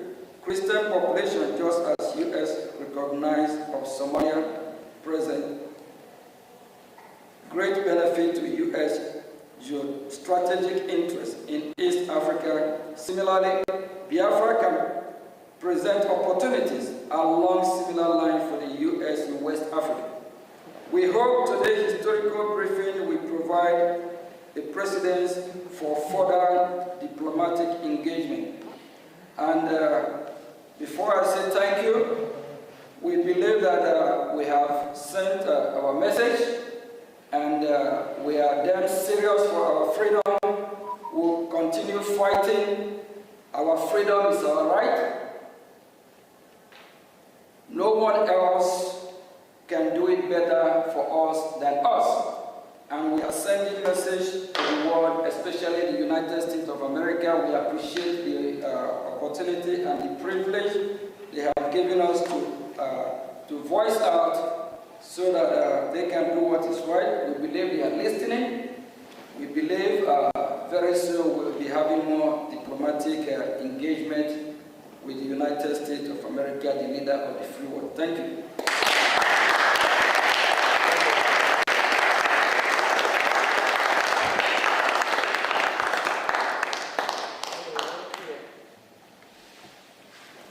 Biafrans, that was a very powerful speech delivered by our APM Mazio Genkere. God will continue to lead him. God will continue to protect him. God will continue to protect and guide all Biafrans, especially those who made this journey possible with him yesterday.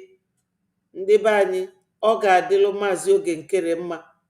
Ọ ga-adịlị ya mma n'ụtụtụ, dịlị ya mma n'efifie, dịlị ya mma n'abalị, dịlị ya mma oge niile na ndụ ya. Ise, ise, ise. Onye si na ọ bụrụ ya na ya mekwe ọ bụrụ ya, ọ ga-eme gịnị? Isi na ọ bụrụ gị na imekwe ọ bụrụ gị, gịnị ka ị ga-eme? So Biafrans, we are good to go. Very good to go. Our brother Ulu here see, Sister Betty, God's wisdom will be with you forever to educate away Biafra people. So that's the idiotic followers of Ngozi Orabufulani evil plans against Biafra restoration. It has failed. Thank you so much, Jide. Thank you. Thank you. Yes, yes. Well, it's good to listen to your enemy. If you don't listen to your enemy, they will take you unawares. And it's good to reply to them, to make them understand that they can never overcome you. I know, I thank you for giving me that advice. But ka m gwa gị eziokwu, ife ụfọdụ ndị Nigeria na-ekwu na newspaper, maka na ọsọsọ ifefa na allow their fly-by-night media to talk bụ propaganda, or to weaken our mind. Onye na-abịa ebe a weaken my mind, mụnwa ga-weaken nke onye anwa 10 times. Because we are not giving up. I cannot ignore them that much. No. Onye si na mụ bụ old funny woman. Look at it. Let me display it so that you people will see. Ọ sị na afia bụ Michael Ohams. That this old woman, you are very funny. Mgbe si ya na ọma dị old. Ọmafu old age anya. And the album Biafra, chọọ ime na-eme ife Biafra. Kedu nke ọ na-eme? Gịnị ka o zuzute na this platform ime? Mba.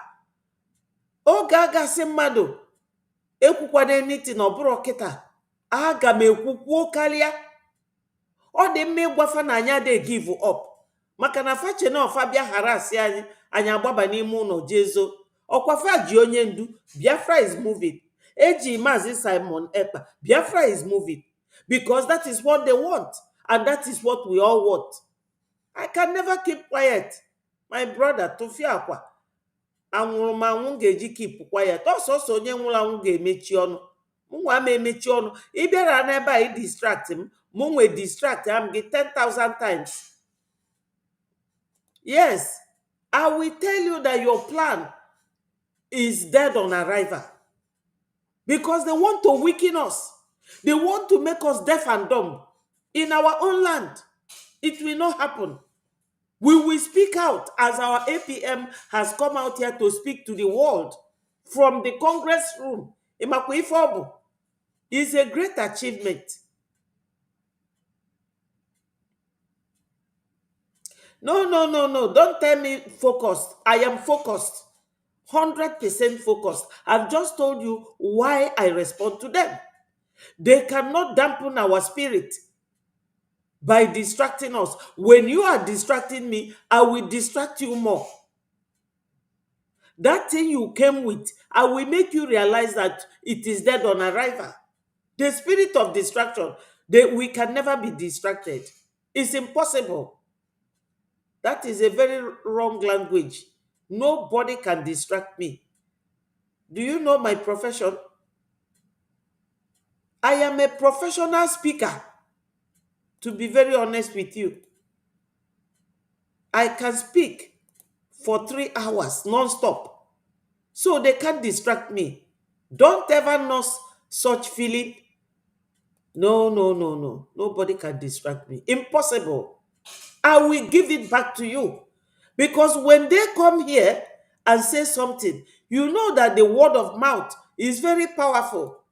I will give it back to them. Onye chekwa na ị ga-abịa ka ịgwa m okwu ka m na-emegheri ka m ghara ime ife m na-eme. Oh, you have seen an old woman ka ije maja ya ka ọ mawa liriri. Impossible. Mụnwa ga-amaja gị 10,000 times na-ejekwari ebe m na-eje, and I will still say what I want to say. No. Mommy. Yeah. Mau. But ndị a nkịtị na if na ebe somebody dị ka mụ a, and I see that old woman na ha bịa lekere nwa ya, na that old woman mụtakwara ụmụ na ụmụ ya buru ibu. Eso m ọ dị ka mụ a wụ the second to the last born. So in case ọrụ na ụnụ gadacha na that comment section na-akọ eri that nonsense na-akọ eri jishi na ike ọwụwa ụnụ ka ụnụ na-edisive ọwụwa ụnụ because people self ọwụ mụ ụnụ ka ụnụ na-agwa. So but the truth is that ịma freedom fight awụhụ ịma many things enweghị ha ga-akpọ dịgị kịta na-akpọbeghị anyị before. Elekwene nke a kpọrọ our prime minister, elekwene nke a kpọrọ Maazị Nnamdi Kanu, elekwene nke a na-akpọkwana even the brigade government ịbụ mawụ Maazị Ogechukwu nke na-eme ihe ziri ezi. All these things we ha na ịma that is the reason why nji na-agwa ndị be anyị na ọwụ maka ụmụ ihe ndị a anyị ga na-ahụ ya, but the only thing m chọrọ ka ndị be anyị na-emewu ọ bụ na anyị na-eme ndị a ignore, ọwụ na ha nwere otu ha ga-esi nnọọ ọ bụrụ na ha niile megide ihe ndị a niile a na-eme o ruo echi na-ewu Saturday wu fundraising ndị zoo ebe ha gadacha biko ihe na-ekwu ime ha ignore onweghị etu esi eme ha ignore because ị gaa na Ambazonia na ọ na-emekwa na Ambazonia o nwere nke onye nke na-akpọ echefere m ahụ ya oge ahụ o bu Ambazonia struggle isi na-egozi ha otu ha jiri aje alụ ọgụ beri eme gịnị ọ narakwa ego rie design o. So ihe a bụ ihe is bound to happen to on ihe ọbụla struggle and freedom egele enwe ya. Ihe ị ga-ekwuzi ego ka anyị mee gịnị onye ọbụla kwuru ebe ọkwụ kwụsie ya ike. Of course. Ndị arụrụ ala like nwaanyị a na-akpọ onye aṅụrụmanụ na France onwe ihe oge Okechukwu Adando Uchu ga-eme ga-adị ya mma. So fast also gbara tiketi. Ịma na Ịga Finland ya. wụrụ ya naanị. APM. Onwe ihe ọ ga-eme ga-adị ya obi Ọ mma. kpọrọ APM asị. Anyị achọkwa n'ịma. Anyị achọrọ Asị ọgbọrọ ya bụ. chere ọ dị ka ugbu a ka ị na-abata nnọọ. Mọmi chere ka ngwa unu ka eweziokwu bụnụ ma mgbe destin bidoro. Unu chetara oge ahụ Adando Uchu pụtara. Ọ pụtara bịa na-eme anya pusikat na-eme olu ka olu ngwere. Sọpụta na-asị biko ka agbaghara ya. So the expectation ọ na-eme immediately. Oche na our acting prime minister who our prime minister. Mba, ibidoro ọfụma. Our acting prime minister pụtara kwuo ya okwu na ihe enweghị anything like mgbaghara n'obi. Okay, come pause, come mute go to my mic. Correct, because ọ wee pa ka nsogbu a bidoro. That very day, ọ bụrụ na nwaanyị ahụ nwere disappear, ozugbo that thing mere ọ ga-disappear. Nsogbu a bidoro, o bụ ụzọ wee yọọ ya laptop, ogolie Apple laptop, afụrụ m ya na Finland. Ọ bịa yọọ ọnya ka ọ kpọga nwa ya Canada. APM wee si ya na nke a na ọ mekwa omume. Ọ ebe hatred o nwere ebe nwoke arụ. Ọ bụ ụlọ ọ ga-eme ihe ọjọọ isi ugbu a akpọba APM na ọ bụ ya kpọtara ya. Nwaanyị o nwere nna jekwuru nna ya, ọ bụ ịmụọrụ nwoke ọzọ nwechaa ka nwoke ọzọ zụọ ya. Kana France onwe ihe mere France. Mba, ọ fụgo free for all. Ọwụ na nwa ya ahụ buru uru. Elee ihe kpatara nwa ya ahụ enweghị ike gaa Canada. Ọwụ na nwa ya ahụ nọ na France na ọ buru uru. Elee ihe kpatara na ọ ga-asị na nweghị ike gaa Canada. Ọ na-atọ onye ga-sponsor ya. Ka m gwa gị eziokwu, nwaanyị a chọrọ ọ na-achọ dị ewe ojiji atụtọba APM nwụ ya. Ya nọ nwoke ọ na-achọ ewe ojiji atụtọba ya nwụ ya. Na aka ya dịrị ya. Ọ ife o ji kpọ dị man asị. Ọ dị ka APM ọ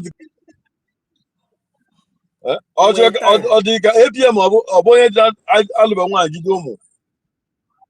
APM enwere time. Onwe ihe kwa APM ga-eme taa. Ife dị man chọrọ na bụ ka Biafra si bịa. Yes. Obi atụka ihe si n'ebe dị. Ihe obi na obe mbụla onye na-eme dị rekọdị ụlọ hangi fetara oge maka Ruben na ekwu okwu. I was very na-azị ka bupụli chenji ya n'ụlọ ka ya mara ma ihe ọya dị mma.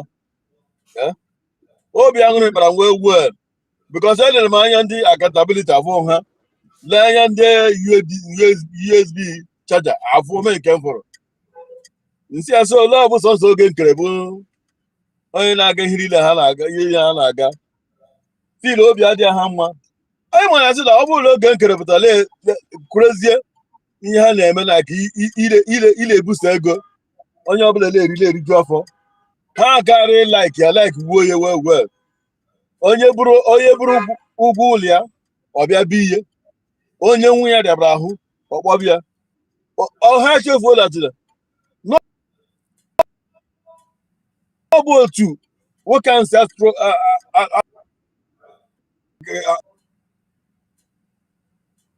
nwanne go ahead Nonso. Go ahead nwanne. Hello. Network akụpụgo nwanne mba o kwesịrị mbata ha again. Onye biko bata ha ọkụ maka ndị accountability onye anyị na-ekwu ịma ha bata ha ha again bịa na-ekwu na-achọ ihe ha ga-ekwu. Ọkwa ha niile nwechara agent ha niile. Elee ihe kpatara ha ji bịa ha that Washington DC nọrọgodo aside ka ama na yes na anyị bịara na ogodo na our hall ka anyị rentiri ka anyị ma na or the Washington DC, Johnson, had a cover with evidence. I why the emirate that this thing. Since now we do inherit is the whole rent. Over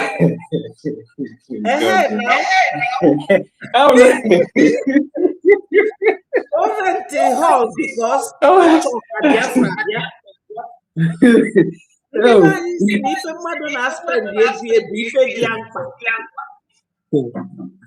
Nke na-agba m ọchị wo emechara sị na ndị Naijiria mechara pụta dị na-eme protest maka na odogo ha ya na ihe anyị na-eme wu real. Ele ihe meziri ha ji bịa na-eme protest ebe ha si na anyị rentịrị hall na anyị ga-aga mee aka azụ na nke a ma nke ọzọ na anyị just na-eme ihe a. Why ndị Naijiria ihe kpatara na ele ihe mere ndị Naijiria ji bịa na-eme protest against ihe ha chọrọ ime that day? Why? Ọ bụrụ na ihe a na-eme enweghị isi, why ha ji eme protest against that historical hearing I gara yesterday? Ele ihe mere ndị zoo iji eme protest? Ọ ihe m na-ajụ. Ọgwụgodu na ha nwasị na something enweghị isi, why ha ji enwe protest? Ọwụ ajụjụ m na-ajụ na ama m nwere ihe nwere ike ịza m that question. Especially ndị a na-enye all this nonsense comment especially ndị a na-eme all this nonsense comment na comment section. Amaghị m any of them nwere ike just zam the reason why Nigerians ejiri gaa that place na-eme protest against our historical hearing I nwere yesterday and it was successful. So why did that happen? If what we are doing is not real, if our acting prime minister or the Biafran government in exile has rented a hall somewhere else, why was the Nigerian terrorist Janja with children, protesting like Fulani Janja with cows in front of Washington against the historical hearing yesterday for the Biafran people? Why? That is the question I'm asking. Thank you. Well, the question is, the answer is very simple. Onye ịma na onye na-adanye n'onunu ọ na-eme aka etu a, ịma ife ọ na-eme onye ọ ga-ekote ka anya na ya danye. That's ifu mmiri na-eli mmadụ ọ na-eme etu a, mmiri na-eli mmadụ ife a ka ọ na-eme ọ asị. Onye na-eme aka etu a bụ ọ na-achọ onye ọ ga-ekolu ka ya na onye anwa danye n'onunu. Nigeria amago na their end is here. Ma fam Iraq ma Palestinian, ndị na-esofa ma France ma ndị bi na befa fani na-adanyego n'onunu. Nigeria enwere ebe fa ji azụ eje. Protest fa nobody will listen to them. The whole world, Nigeria emego we exposed to the world. Nigeria, do you think no some of these things are in egosi? Fa nwe satellite faja watch ife Nigeria na-eme. Ịmakwa na ọ bụ na fa chọọ ije pikie through ji na ndị otie fa ma ebe fa nọ. Ịmara na America nwee satellite faja afụ ife ị na-eme inside your room. Ngwa gị na ime Aso Rock na America nwee kamera faja afụ mgbe fa na-anaba na oge fa na-ekuni. That's the answer to your question. The world have seen Nigeria front and back. Nigeria have exposed itself in the worst negative way in life. Mommy, in a exposition, I want to hear them yesterday. A lot of teaching who this latest video in the trend. Emma had this too much in a hurry because I go her about what? Yes, I go have banana. So him Fuzila Kitana had is in a very serious state of confusion. Nigeria is in a very serious state of confusion that to the extent that they don't even know what they are doing. Now, in my Highness Nigeria with terrorist states. I want to check the last video I am on the trend. About this Onyishin the terrorists has not actually made peace here with. That latest one. So a lot of attention in that video. Even that terrorist put in public. There were ammunition bomb surrender where in a national television, na Nigerian terrorist state. So ele here that thing in negotiate uwa as an in I wouldn't be actually let that kind of news access. Channel Nigeria as a government. Channel Huh? TV is not a national television. It's an individual television. Okay, All yeah. they are national. But the truth is, Okay. every foreign country, ndị nwe satellite, nwe journalists, na air cover, ife niile all over the world, they have them. Ife niile na-eme na Nigeria, maro, all dị na their radar, all dị na their record, they have it. Nke a anyị na-ekwu n'ọnụ kịta na-agwafa faji gbado the records, but ife facho bụ ka ọ bụrụzie n'ọnụ anyị ka o si pụta, maka na ndị ọcha na-adị very very procedural, very cautionary in anything fa na-eme. They will always shift the blame on you and the evidence on you. Ka i were aka gị bịa gosi. They want you to come and talk with your mouth. Onye ọcha chọrọ ka asị. That's why in court, hearsay evidence is not admissible. Anụrụ m na asị. They want it to come from you directly. So, will if I na-ekwu kita, I say yes, na ndị Biafra bịa na Congress House, na nekwu ifefa kwu, they will put this video of our APM. That is evidential. So, if I may yesterday, the very remarkable, and why being remarkable, it is very evidential. Now, America can use it as an evidence that Nandi Biafra Biakwaleba Biakwoman every record of Faji prior. Mommy, thank you very much. Also for this thing, we have to can buy water. Because Ima, the buying the field now what I should wear convention 2023, what I should make 2024. Now what they drink na go. Ọ pụgo n'ihe a na-eme abịa ana-aṅụ mmanya na-eri nri ọ pụgo na that stage. Chukwu okike abịa ma ekene dịrị gị. Na this government ewere go anyị follow all the due and legal processes anyị kwesịrị iji nwere onwe anyị maka na ọ dịkwa mkpa because at the end of the day o nwere ebe this awareness ga-eru na o nwere the desk this thing na ga-eru all these processes ha ga-eme ya access. Then all na have don't may access because if for this Biafra they can all the very words than gold, all carry receiver, all carry all lead do in open each and they do common one. So the only thing he get to compare this Biafra in a child because he any jachon duma he any no wa chukujiri agoziai makanai wu ndi obi ebere makanai wu ndi obi ọma maka na iwu ndị eziokwu Chukwuma ama were ihe ndị a niile tinye anya n'aka because Chukwuma na anyị agaghị eji all this things were megide ndị ọzọ na anyị agaghị eji all this things o jiri gozi anyị nọkata nnọọ were ya jine kama na anyị ga-eji ihe ndị a niile were ya chọọ ụwa mma chọọ ụwa niile mma na-achọ ndị in fact were ihe niile Chukwu jiri gozi anyị were chọọ ụwa mma. That is the reason why Chineke jiri gozi anyị to this extent. Yes. But ọ bụrụ na anyị ama all these things now may delay our freedom with our hand. I need too much of all those things. This thing now. This Congress, you question how were there so many appointments and so many engagements. So when I hear appointment, any halaga appointment are the reason why EJ went that appointment and the reason why EJ bear for that appointment. Oh, he mene hageji. Oh, he got there. There may get no katabia for the appointment. I hageji bear renew our work. He guarantee sina mba na who's renew our work.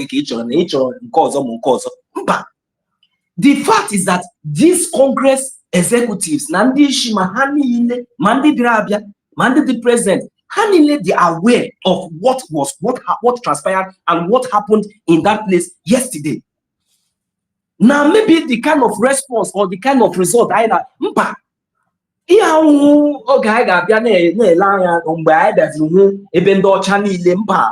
time. When that time comes, we know. But here there would the processes, here there would the stage I could gap. Because I would do Trump inauguration, but on able unu amara na all these things unu ji anya unu na-ahụ na anyị na-eme na Biafran gọọmenti ji Biafra na-aga kamgbe echi, unu ga-ama na all these things go the right way. But I just want our people to understand that we are doing the right thing. We are on the right track. If we are yesterday, all bagla na record, all bagla na history. They can tell our mom she just now that if we said that everyone talk like this because someone pay this thing again. Abiana aju. Now I got to create this process. I got to create this process. Then the organ take the importance of yesterday. So all those things access, access, make the access. We are at this stage. I got for yesterday. Give at the end of the day, I got any other option than to say yes, so, but the only thing our people matter that because only people are confused. Maybe because of the whole and because of this one, because of that one. No, only there, only that thing. I want to hear the rent. Only na table, only na speakers, the rep, the congressmen, EJ.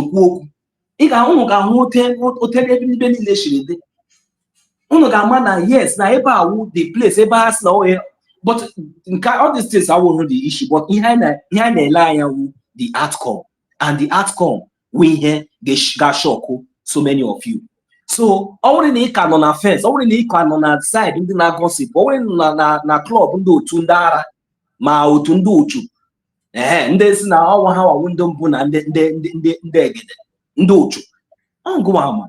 That is your own problem, because at the end of the day, I conclude to go on their own self, because aru na abomination in any ndị a mere ebe ha tigre aka evil self you want to when so ha na chosen ndị ha ga-deceive just to, because their mission is to destroy what we are doing, because all na ha succeed don't destroy nwụrụ nwa anyị na-enwe ọ bụrụ na ha nwa n'onwe ha dị free, but all na ha nwa ha succeed what ha sha agba ha na we expose ha ha nwa n'onwe ha enweghị ike dị comfortable, because mbumọnụ Chukwu okike abịa ma bụ ha, because ihe ọbụla ha mere ha ga na-eji aka ha na-expose onwe ha.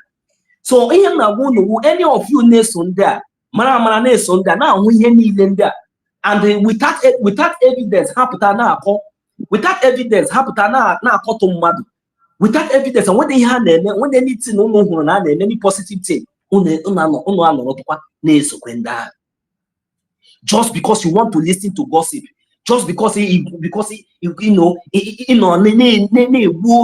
deceive onwe. The little time you could a reliable and trusted information in getting gundo. Inka braguru, brandman nezino logon guru. A way listening to gossipers. Yes. Our recognition is around the corner. Our recognition from Oge Chukunkile. Our recognition also in Naka Madu, but also in Naka Chuku, because I may go ihe niile the possible Madu. Now, I've gone that. Able actually water na 5 years Mazina the canon not there. Oh, why? Because Mazina the canon pushing him no, it will say more than 6 months in that place. But no, because of you people, because of all of you, there are no adando chunando to her, na sabotage in her. Man, the US, my honey, my way, Mazina become because of you people, this man is suffering. And that 5 years on now 50 years. But on another water. Because on na calculate Nelson Mandela 25. Ono nezuzari na calculate 5 years, 50 years gone there. Okay. Now, now, Mazi Nnamdi is coming out. Uno niile sabotage, and you refuse to repent. Instead, you continue to fight to make sure that Mazi Nnamdi cannot remain that place, to make sure that Mazi Nnamdi cannot access health care, cannot go to the hospital. And all of you, what you are doing is to continue to sabotage. Mazi Nnamdi is coming out. Biafra recognition is here. Chukwu Okike Abiama in his infinite mercy is about to do something nobody else have ever expected or imagined. It will happen again, and it will take over the whole media. This Biafra that the whole world have refused, to report. In the seconds, it will be the topic of all the whole world. The world will recognize Biafra. And Makande Sabu, because that will mark the beginning and the end of your destruction. Support,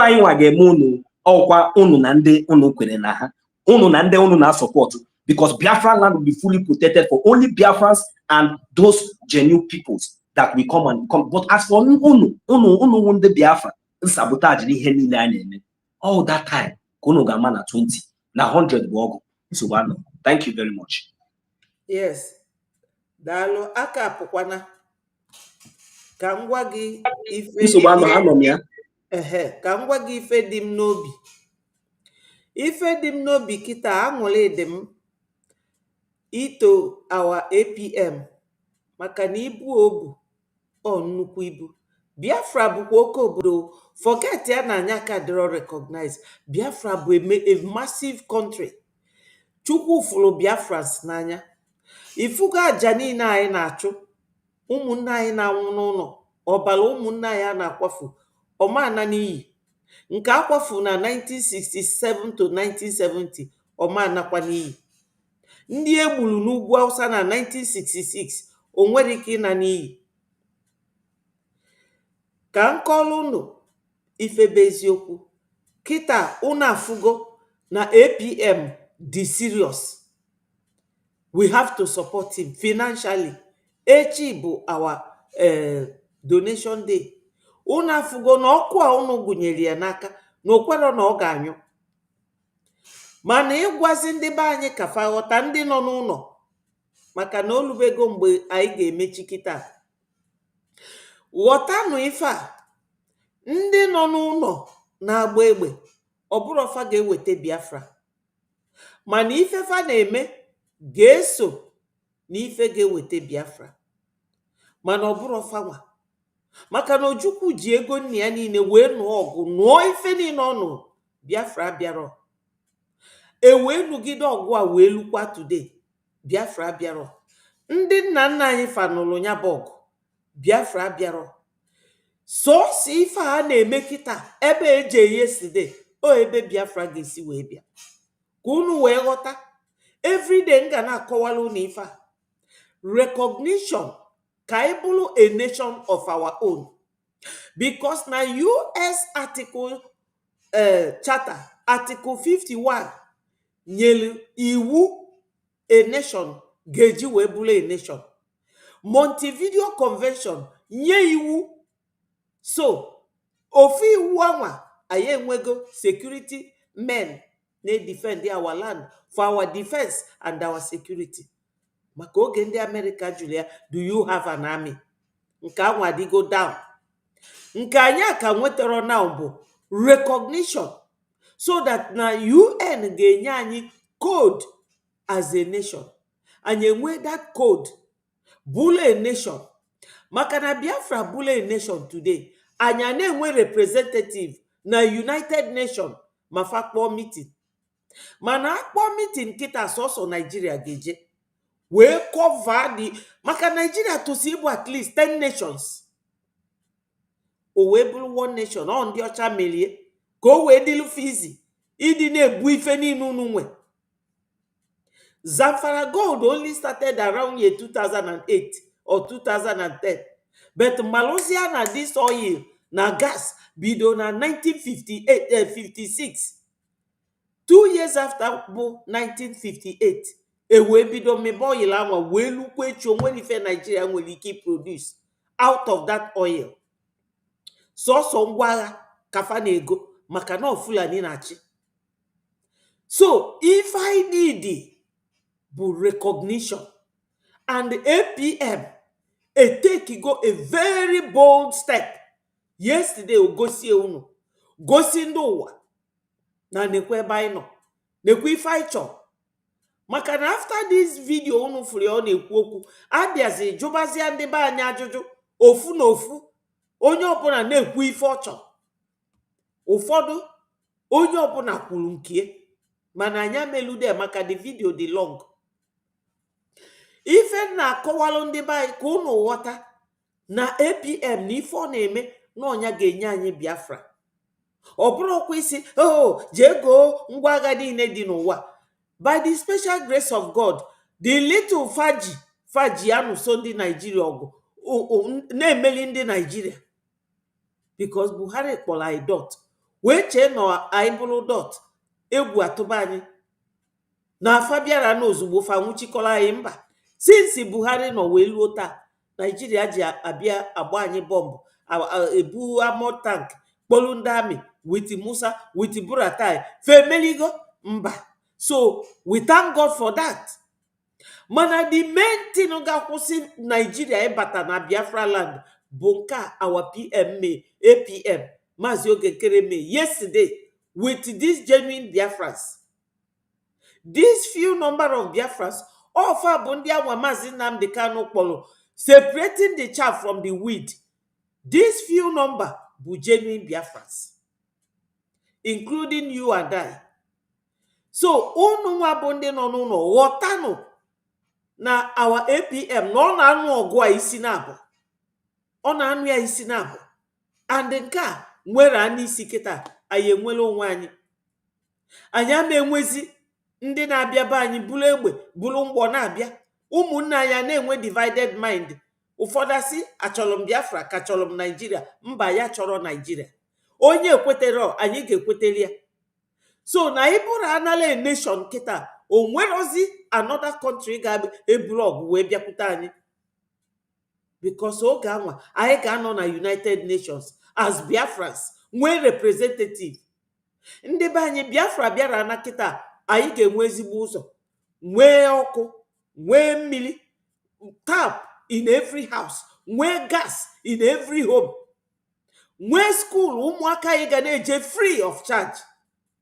Ego anyị, ego mmanụ a ndị ọcha na-ebu, Fulani na-elesi ndị ọcha free ka e wee bunye fa ngwa agha. Anyị ewele ego anwa wee na-akwụ ụgwọ akwụkwọ, were ya na-egote ọgwụ, una na-eje hospital free. Onya ka anyị ji si eme ngwa ngwa emeghala ọdachi. Bịa donate ego n'ụlọ dị ya. Ụlọ gadi ya bụ na Biafra bịa etu ego si American dollars wee ju nyafu ka ego Biafra ga-esi ju everywhere. Ịma achọ ọrụ achọ. You won't even need to go to abroad to go and work. Imeje obodo ka ị na-achọ visa. Ije na embassy, mbosi njele embassy. Gịnị ka njele ime? Ka njele Nigeria 2022. Nne Biafra embassy. People na ebe anwa na-egbu onwe fa. O nwere onye nke fenti a na-awụ ya mmiri, egote pure water, meghe the waterproof na-agba ya n'isi. Ọ ka e wee travel abroad maka na Nigeria adịrọ mma. Biafra will not give you that rubbish. So APM, onye mara ife a na-akpọ nsọpụrụ, onye mara ife a na-akpọ blessing, ya shawa bịa our APM. Maka na okwero ka ifele mee onye ndu. That na America nyere anyị this place gosiri na anya bụrụ terrorist. Nigeria si Hope Uzodimma na David Umahi na Kedafia, all these governors ugwu anyị during their time na Wike fa proscribe as terrorists. Okwa Southeast governors so because Fulani will use your brother to deal with you. Fulani enwere ume fada elini, fada ebi n'ime ọfịa na-aṅụ mamiri efi. Fa ga-eji nwanne gị etu afa ji Hope Uzodimma kịta, jilu Peter Mba, jilu Charles Soludo, jilu Asari Dokubo, jilu Ngozi Orabu Fulani na Caterpillar wee na-egbu ndị be anyị. Ọ ka Fulani si eme. Fa lakọ gị na nwanne gị si fa chawa.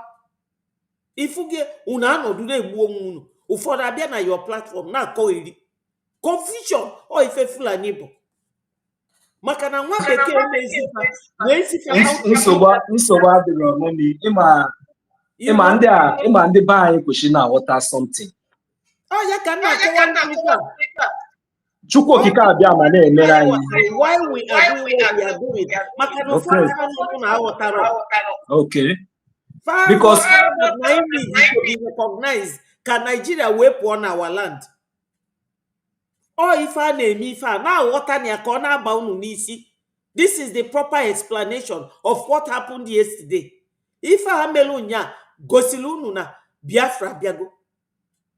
Ọ fọdụzi ka etinye na paper. Because for America to allow Biafrans to come to this place wee mee ife fa menya gosi na ya bụrụ terrorist. Finland Nigeria convince if fa we jide PM si na bụ a terrorist. Ifugo n'ife bụ a vindication. So we have been vindicated that Nanya brought terrorists. N'ife bụ ndị na-azọ nwere onwe anyị. Vindication, I would be here. Vindication is right from the kidnapping of our leader, Mazi Nnamdi Kanu. Even the UN incident in Nigeria, na release some Mazi Nnamdi Kanu wrote today.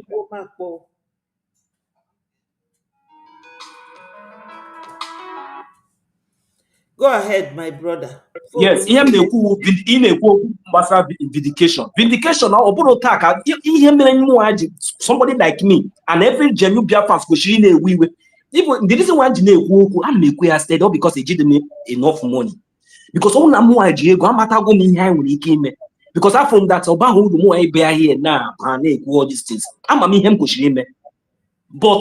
him to one the buy winner, all right from the kidnapping of our leader Mazi Nnamdi Kanu. The vindication will be open.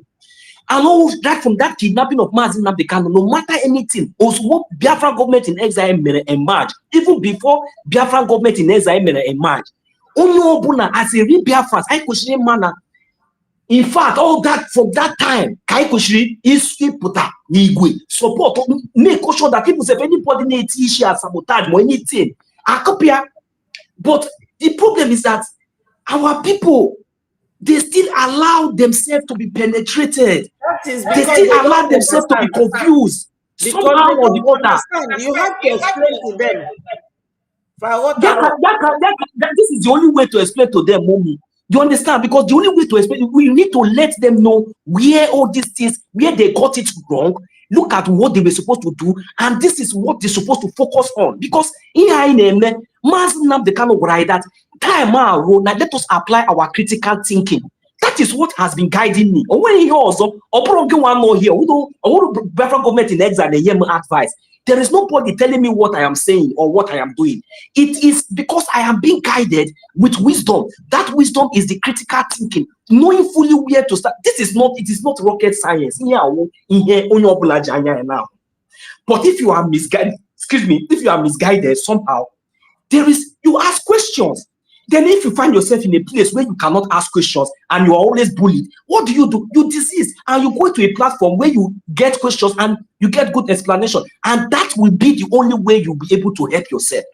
But why our people are so lazy, so reluctant, and allow this kind of few individuals, few elements to infiltrate and continue to, want to cause a very big confusion in our midst, delaying and, causing, not only delaying, our people are losing their lives. Properties are involved, lives are involved in this. Each lies and each sabotage they do, it costs lives. It's not something that is not just matter of just sabotage, but each sabotage that are silly in the buying now. Anytime like drink happen at the end of the day, you will see now many people that will deceive. And at the end of the day, so those people to focus and try to get the message and get the right information for them to be guided, they deceive them. And they will deceive them to the extent until Nigerian army will come and kill all of them. Because all that get deceived, promote my whistle, my henile, all through this one, free. This is the deceit and the evil of these people. So our people, I question water. That Mazi Nnamdi Kanu, he kidnap. Come where he kidnap Mazi Nnamdi. Some of us is still very difficult. And I want to kidnap Mazi Nnamdi Kanu. Some of you na arrest. Even though the Mazi Nnamdi Kanu have to John Leanna, he kidnap. With that one alone, oh gosh, you want to when anything I get when he walk on that because of that reason, because of the mind in the Mande Sabo, Mande Anile, I question support this government in our freedom. Support without looking back. Support and not only supporting guide jealously. We're supposed to be guiding this government. We're supposed to protect this government. The only people that we cannot guide enough is like, people like our leaders that they have to make that move to the extent of, accusing them wrongly and kidnapping them forcefully. But we have to guide the foundation. We have to guide the government. We have to guide the template. We have to guide our critical thinking, the way we think and what we say. We have to guide our stance and we have to be men focused. This is the only requirement. And our little support, those little support in mass, we come together in one unity, we will have been able to achieve a lot. And this is the only solution. In here, what source of solution I get? Apart from Biafran government in exile, my brothers and sisters, I want to know they here because of maybe anything, and they here because here we lazy. This is the truth and fact. Or when any other government now pilot the affair of Biafra, now we do Biafran government in exile. The prime minister still remains Samuel Banjoko. Our leader still remains Mazi Nnamdi Kanu. Mazi Ogechukwu Kere is just a messenger for counter act on behalf of our prime minister.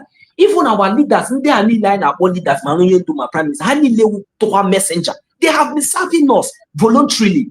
And then when EG support or one our leader Mazi can come with the 5 years kidnap boy. Ejide onye nke ọzọ ene ihe anyị ga-eme ọ kai fotazi aka gba nkịtị ọ kai collapse ihe niile anyị ji n'aka anyị kwesịrị iji na-enweta anyị kwesịrị iji na-create more awareness ka mba ụwa niile n'olu anyị ọ kai ga-eji kwụsị our lobbies na-agara Washington DC ịmara anyị kwuo onweghị any news na-ekwo ekwu ya onweghị anything na otu ha ji egbu anyị ma mụta ma ihe niile na-abata n'obodo onye ka a na-ene announce mana all through this lobbies ma ndị a niile all these actions and activities okay ihe mere the Washington DC engineer a invite to the extent that I got a very historical one yesterday. But in my so that is the only thing you can buy on our water. Kindness some of all these people avoid all wrong kaige expose. I put here me expose kahaga. But I have Ibiane taken there serious because okuni ne ha na-ekwu mara n'ihu gwọpụta n'azụ. Hypocrites or hendo chandi beke for ya all hypocrites ka how if ha haputa ha na akpọ onwe ha mepe platform emeka hapụ gan ndị a content creators ndị a comedians ndị a enweghị ebe ha ji azụ aga. They are deceivers. Enweghị anything anything they are bringing to you. They are not speaking for you. They are destroying you because they are being paid. They have their own agenda. So become this time another whole time I get na platform I buy and so the donation website. Each donation website. If you get donation, you may have donation and your receipt. All the one kendara. All the one kendara mepe ga restaurant, guardian in a restaurant where pingo pocket flag hang on you got the time which has no embassy, you got the time which you got have anything like that there. So before give me anything, you may verify. You confirm all yourself. When you man join your noble so you noble so call so I came my name. I wouldn't know where anything. I wouldn't know he walk. I wouldn't know that one Saturday. She was Saturday.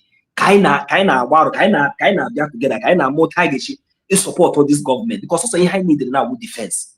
So I need now with lobbyists. They can hire on yesterday and all that and more that will come. All way back our support and our focus. Any other thing, any other gossip, any other lie, any other platform, avoid on here. Avoid on here. Can we keep with one? Oh, Chuka goes you. Only all support. Robo no one ejema to ejema. At the end of the day, make it here. Biafra. You can manage your receipt. Or can manage your evidence. That time you go. I don't have it. Only all na gafe. You whip your own. You whip my own. Open kupana road there. See alpha. Whip tanki. I say hey man, I'm ejimo ofu nukwa by here. Bria. I say I'm ban. I need the receipt. Ma wo go do ma one ejema. Ka ifo mo renkiter. Osi na what they go ji. Ifo na ikpa amagoya. What they hide get now. Enye ọnọdụ okwesịrị ewu ọkwịghọta mana ngị nwa tigre that one na-eje mma weta obiọma weta ihe niile na sọpọtụ ihe niile ifuzi na ibia gị nwa n'onwe gị ga-emecha bụrụ eze gị nwa n'onwe gị ga-emecha bụrụ eze n'ala nna gị sọsọ ihe m chọrọ ikwu na. Thank you very much, mommy. Can mute to go to my mind before I round up. Yeah, we are rounding up now. It is after 2. we have done so much for today. Ndị be anyị emego ka anyị nwere ike. Unu mana ife dị n'ịnụ ọgụ. Agha na-ada like this. So many things na-eme. Ezigbo agha na-ada na Biafra land. But maka na their mainstream media ada report ya. So onye ọbụla feel no dị cool. It's not cool because there's a serious war and a lot of people are being killed on daily basis. What is happening in Ukraine and Russia is what is happening in Biafra land, even worse, because we record more death in Biafra land than in Ukraine and Russia.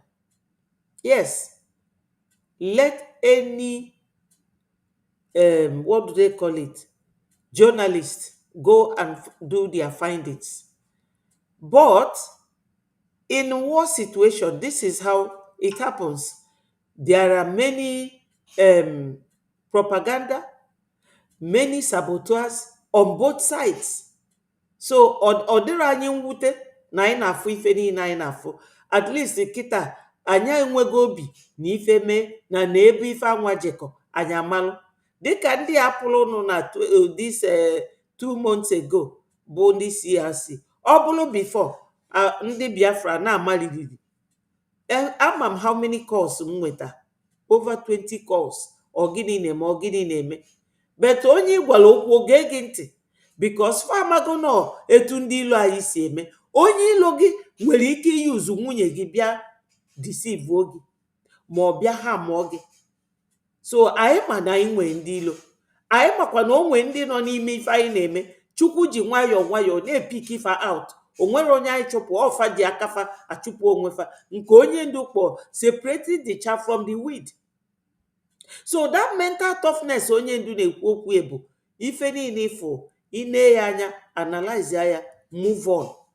The tough. Yesterday, una fugo na PM dị as transparent as water in the glass. Mmiri agbanye na glass, o nwere ife dị n'ime ga-ezo ezo. O gosigo unu na ya na-arụ ọrụ unu zilie. And ife anyị ga-eme ịkwadie bụ ịtụ ego eje mma. Anyị abụrụkwa jihad o. Anyị ada achụ amị. Anyị ada achụ anybody. Iwere obiọma gị bịa tinye ego. Mmadụ dịka Ali na Onyema, ebe ọ bụ na o nwere ike nwee ụdị ego a 2 billion wee bunye ndị Fulani. In the next 10 years, Ali na Onyema ga-ama ife o mere onwe. So, ndị Biafra ji ego. Kama unu ga-ewere ego unu wee na-akwụ ransom to ndị Fulani. Kafa wee na-egote egbe na-egbu unu. Unu bịa weli ya tụnye na breji. Ka eweli ya mee ngwa ngwa meghara ọdachi. Kama unu ga-arapụrụ ndị Yoruba ngwa afị unu fa na-agbụ ya ọkụ. Weta na ego anwa bịa nye breji. Ka anyị dozie Biafra. Ka anyị niile na je dozie ebe anyị. Agwago m unu. Somebody snow Bezo bụ afa nwoke nwee Amazon.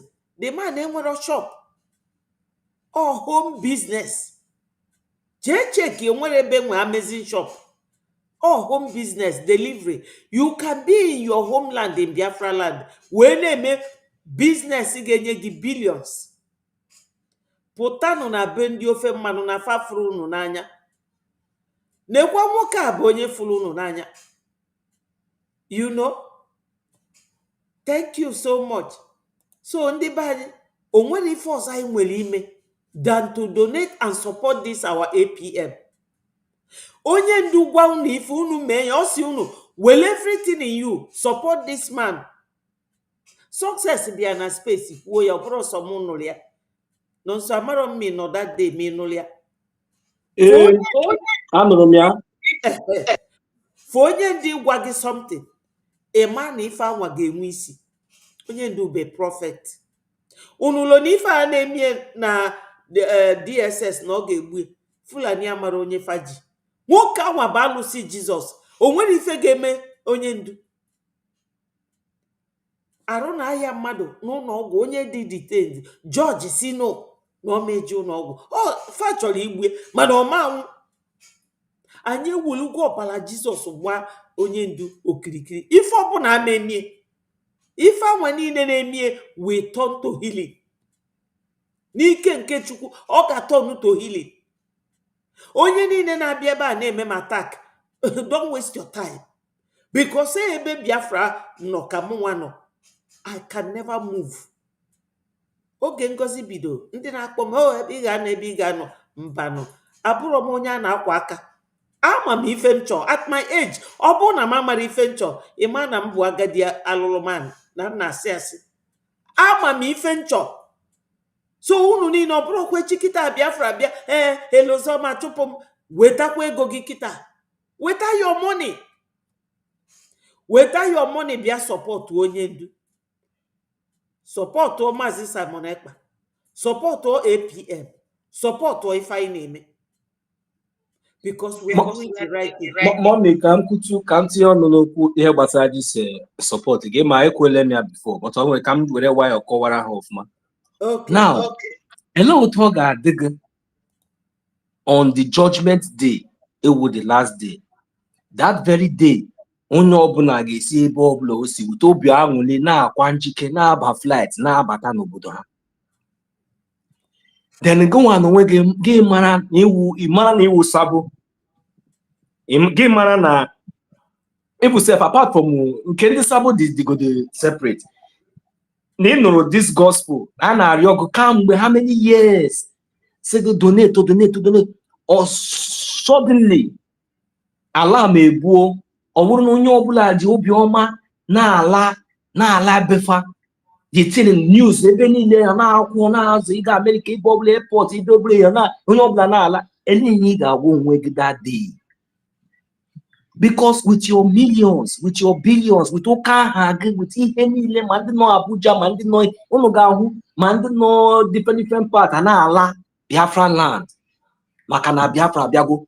Ndị ahụ ndị niile support ga ihe a na-eme, ndị niile kwuru na the side of truth, ndị niile furu eziokwu kwere n'eziokwu, ndị niile dịrị focus na-ekweghị ka anything deceive ha. At the end of the day, I roll gates. Onye ọbụla na-agafe one after the other. Roll your turn. Go on onwe gị onye ama na-eji, because this gate now, this key, all very little thing. Roll that time, abịa check your record. Mụnwa na onwe m na-enwede onye mma m na-enwede ihe m ji echekọ my record, wepụta my record gosi ha. Ọgụgodu maybe all 5 ejema ihe m ji, all ihe m wa tụrụ that 5 ejema gosi ha asị m you are welcome. Then nke nwa na-aza P Square na-aza Obikubana na-aza Alem onye man all these things echekọ record gị afụgodu na if isochana ndị nyere ndị Nigerian terrorist government 2 billion ka ha ji bịa. You know, all those things. The good thing is that I like emoting our government to structure the whole thing, because at the end or at that day, at that time, what will be your fate? That upon all the whole billions, millions, everything, everything, all the whole Rolls-Royce and Ferrari, in my house, the highest life will be going to war at the end of the day. You cannot even have any single evidence that you belong here or you are supporting your people. Hello, Toga, how will you feel? How will you be now that you have the opportunity? And you cannot deceive Biafrans. Like all these high profile Biafrans, you cannot deceive.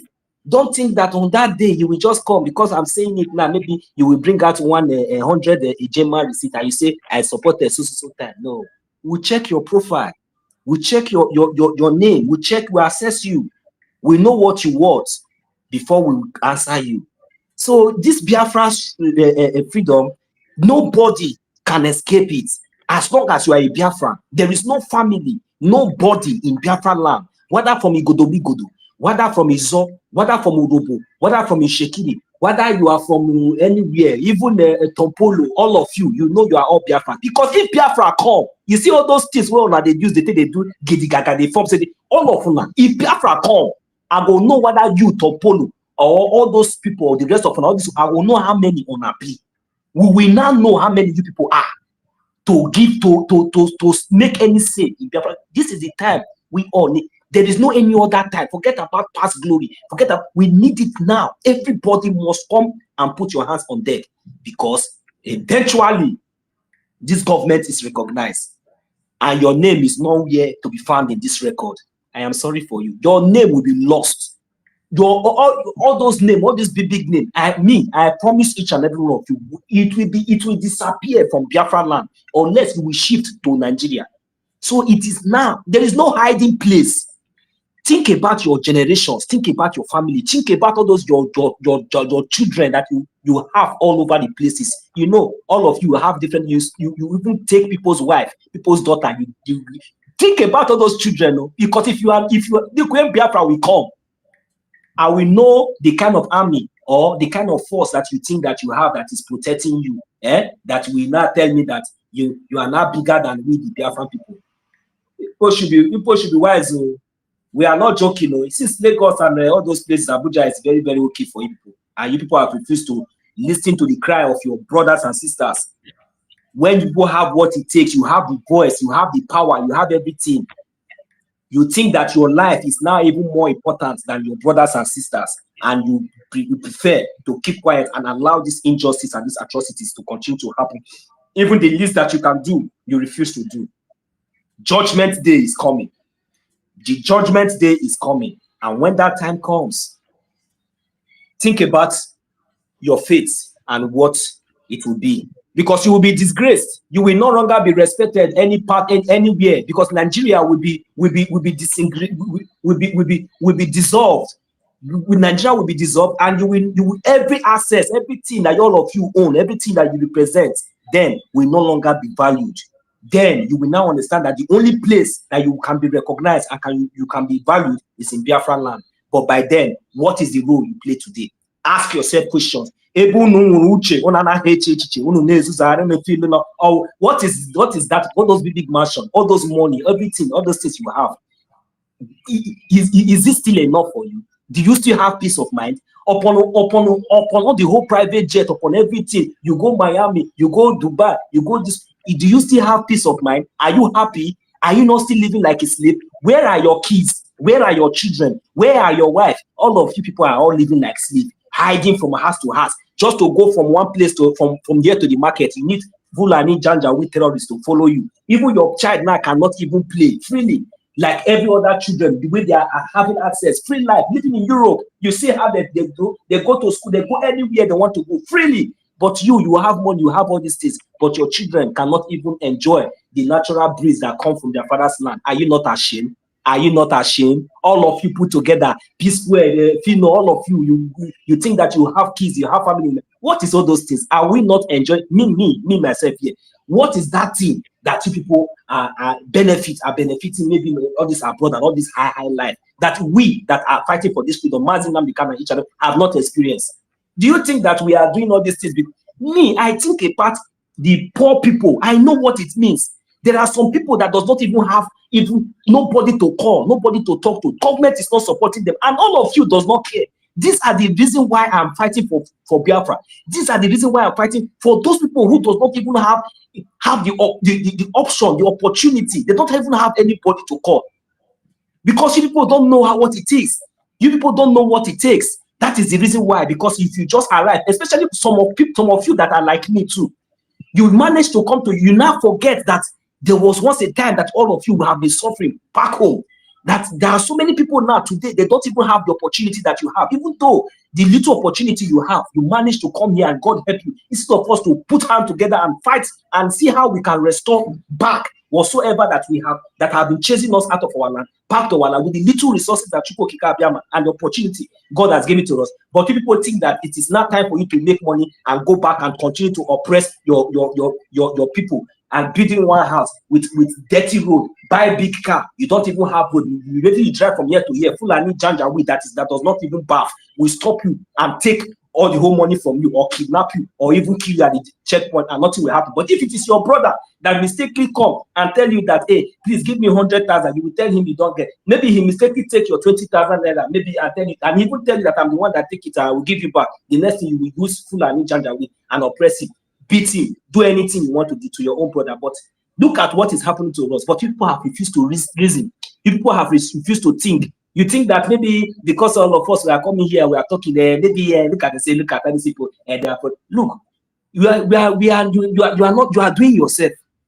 If you laugh at me or if you laugh at my mother here, you are laughing at your mother. You are laughing at yourself. As a Biafran, you are laughing at yourself. You are not laughing at us because we are doing the needful. Because I know that very soon, this little drop of water that we have been dropping will make an ocean. And when that ocean comes, it will carry each and every one of you that have refused to support. I will give the mic here, Mommy. Thank you. So, fellow Biafrans, we are going to leave you people. We are here almost 4 hours. Oh my God. I got watch a video watch. Dalo so much no, so I do appreciate you. Biafrans, please, before tomorrow, go and donate. This is the new donation payment link, brejirestorationhope.org. Once you click on it, you will just see donate and you will donate. Tomorrow is our fundraising. We are very busy freedom fighters. We don't rest. Don't rest. Unu ezukwana ike. Maka during the war, okoko ndem nọ na-akụ ya ka ekwe.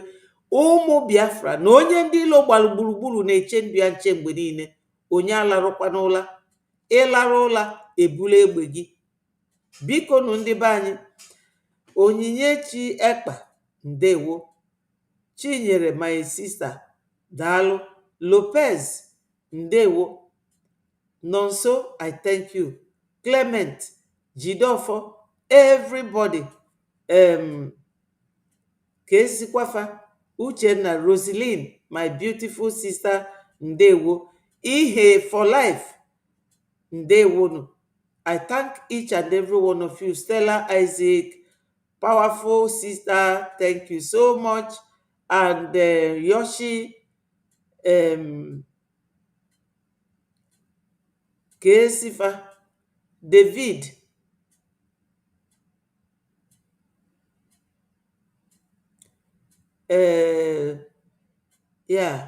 Ferika Yoshi, and Rage, all of you that came, made comments, I thank all of you. Nwachukwu, Patrick, ndewonu, ndewonu, ndewonu. Ogadinachi, we thank God for everything. All hail Biafra. Peace, progress, unity, and equity. My people, support our APM, supporting Biafra. Indeed, we need to support it. We need to support what we are doing, fundraising tomorrow. All must continue to hail Biafra. Thank you so much. Bye-bye from here. Nonso nwanne m, ndewo. Daalụ so much. Ka ọ dị n'echi.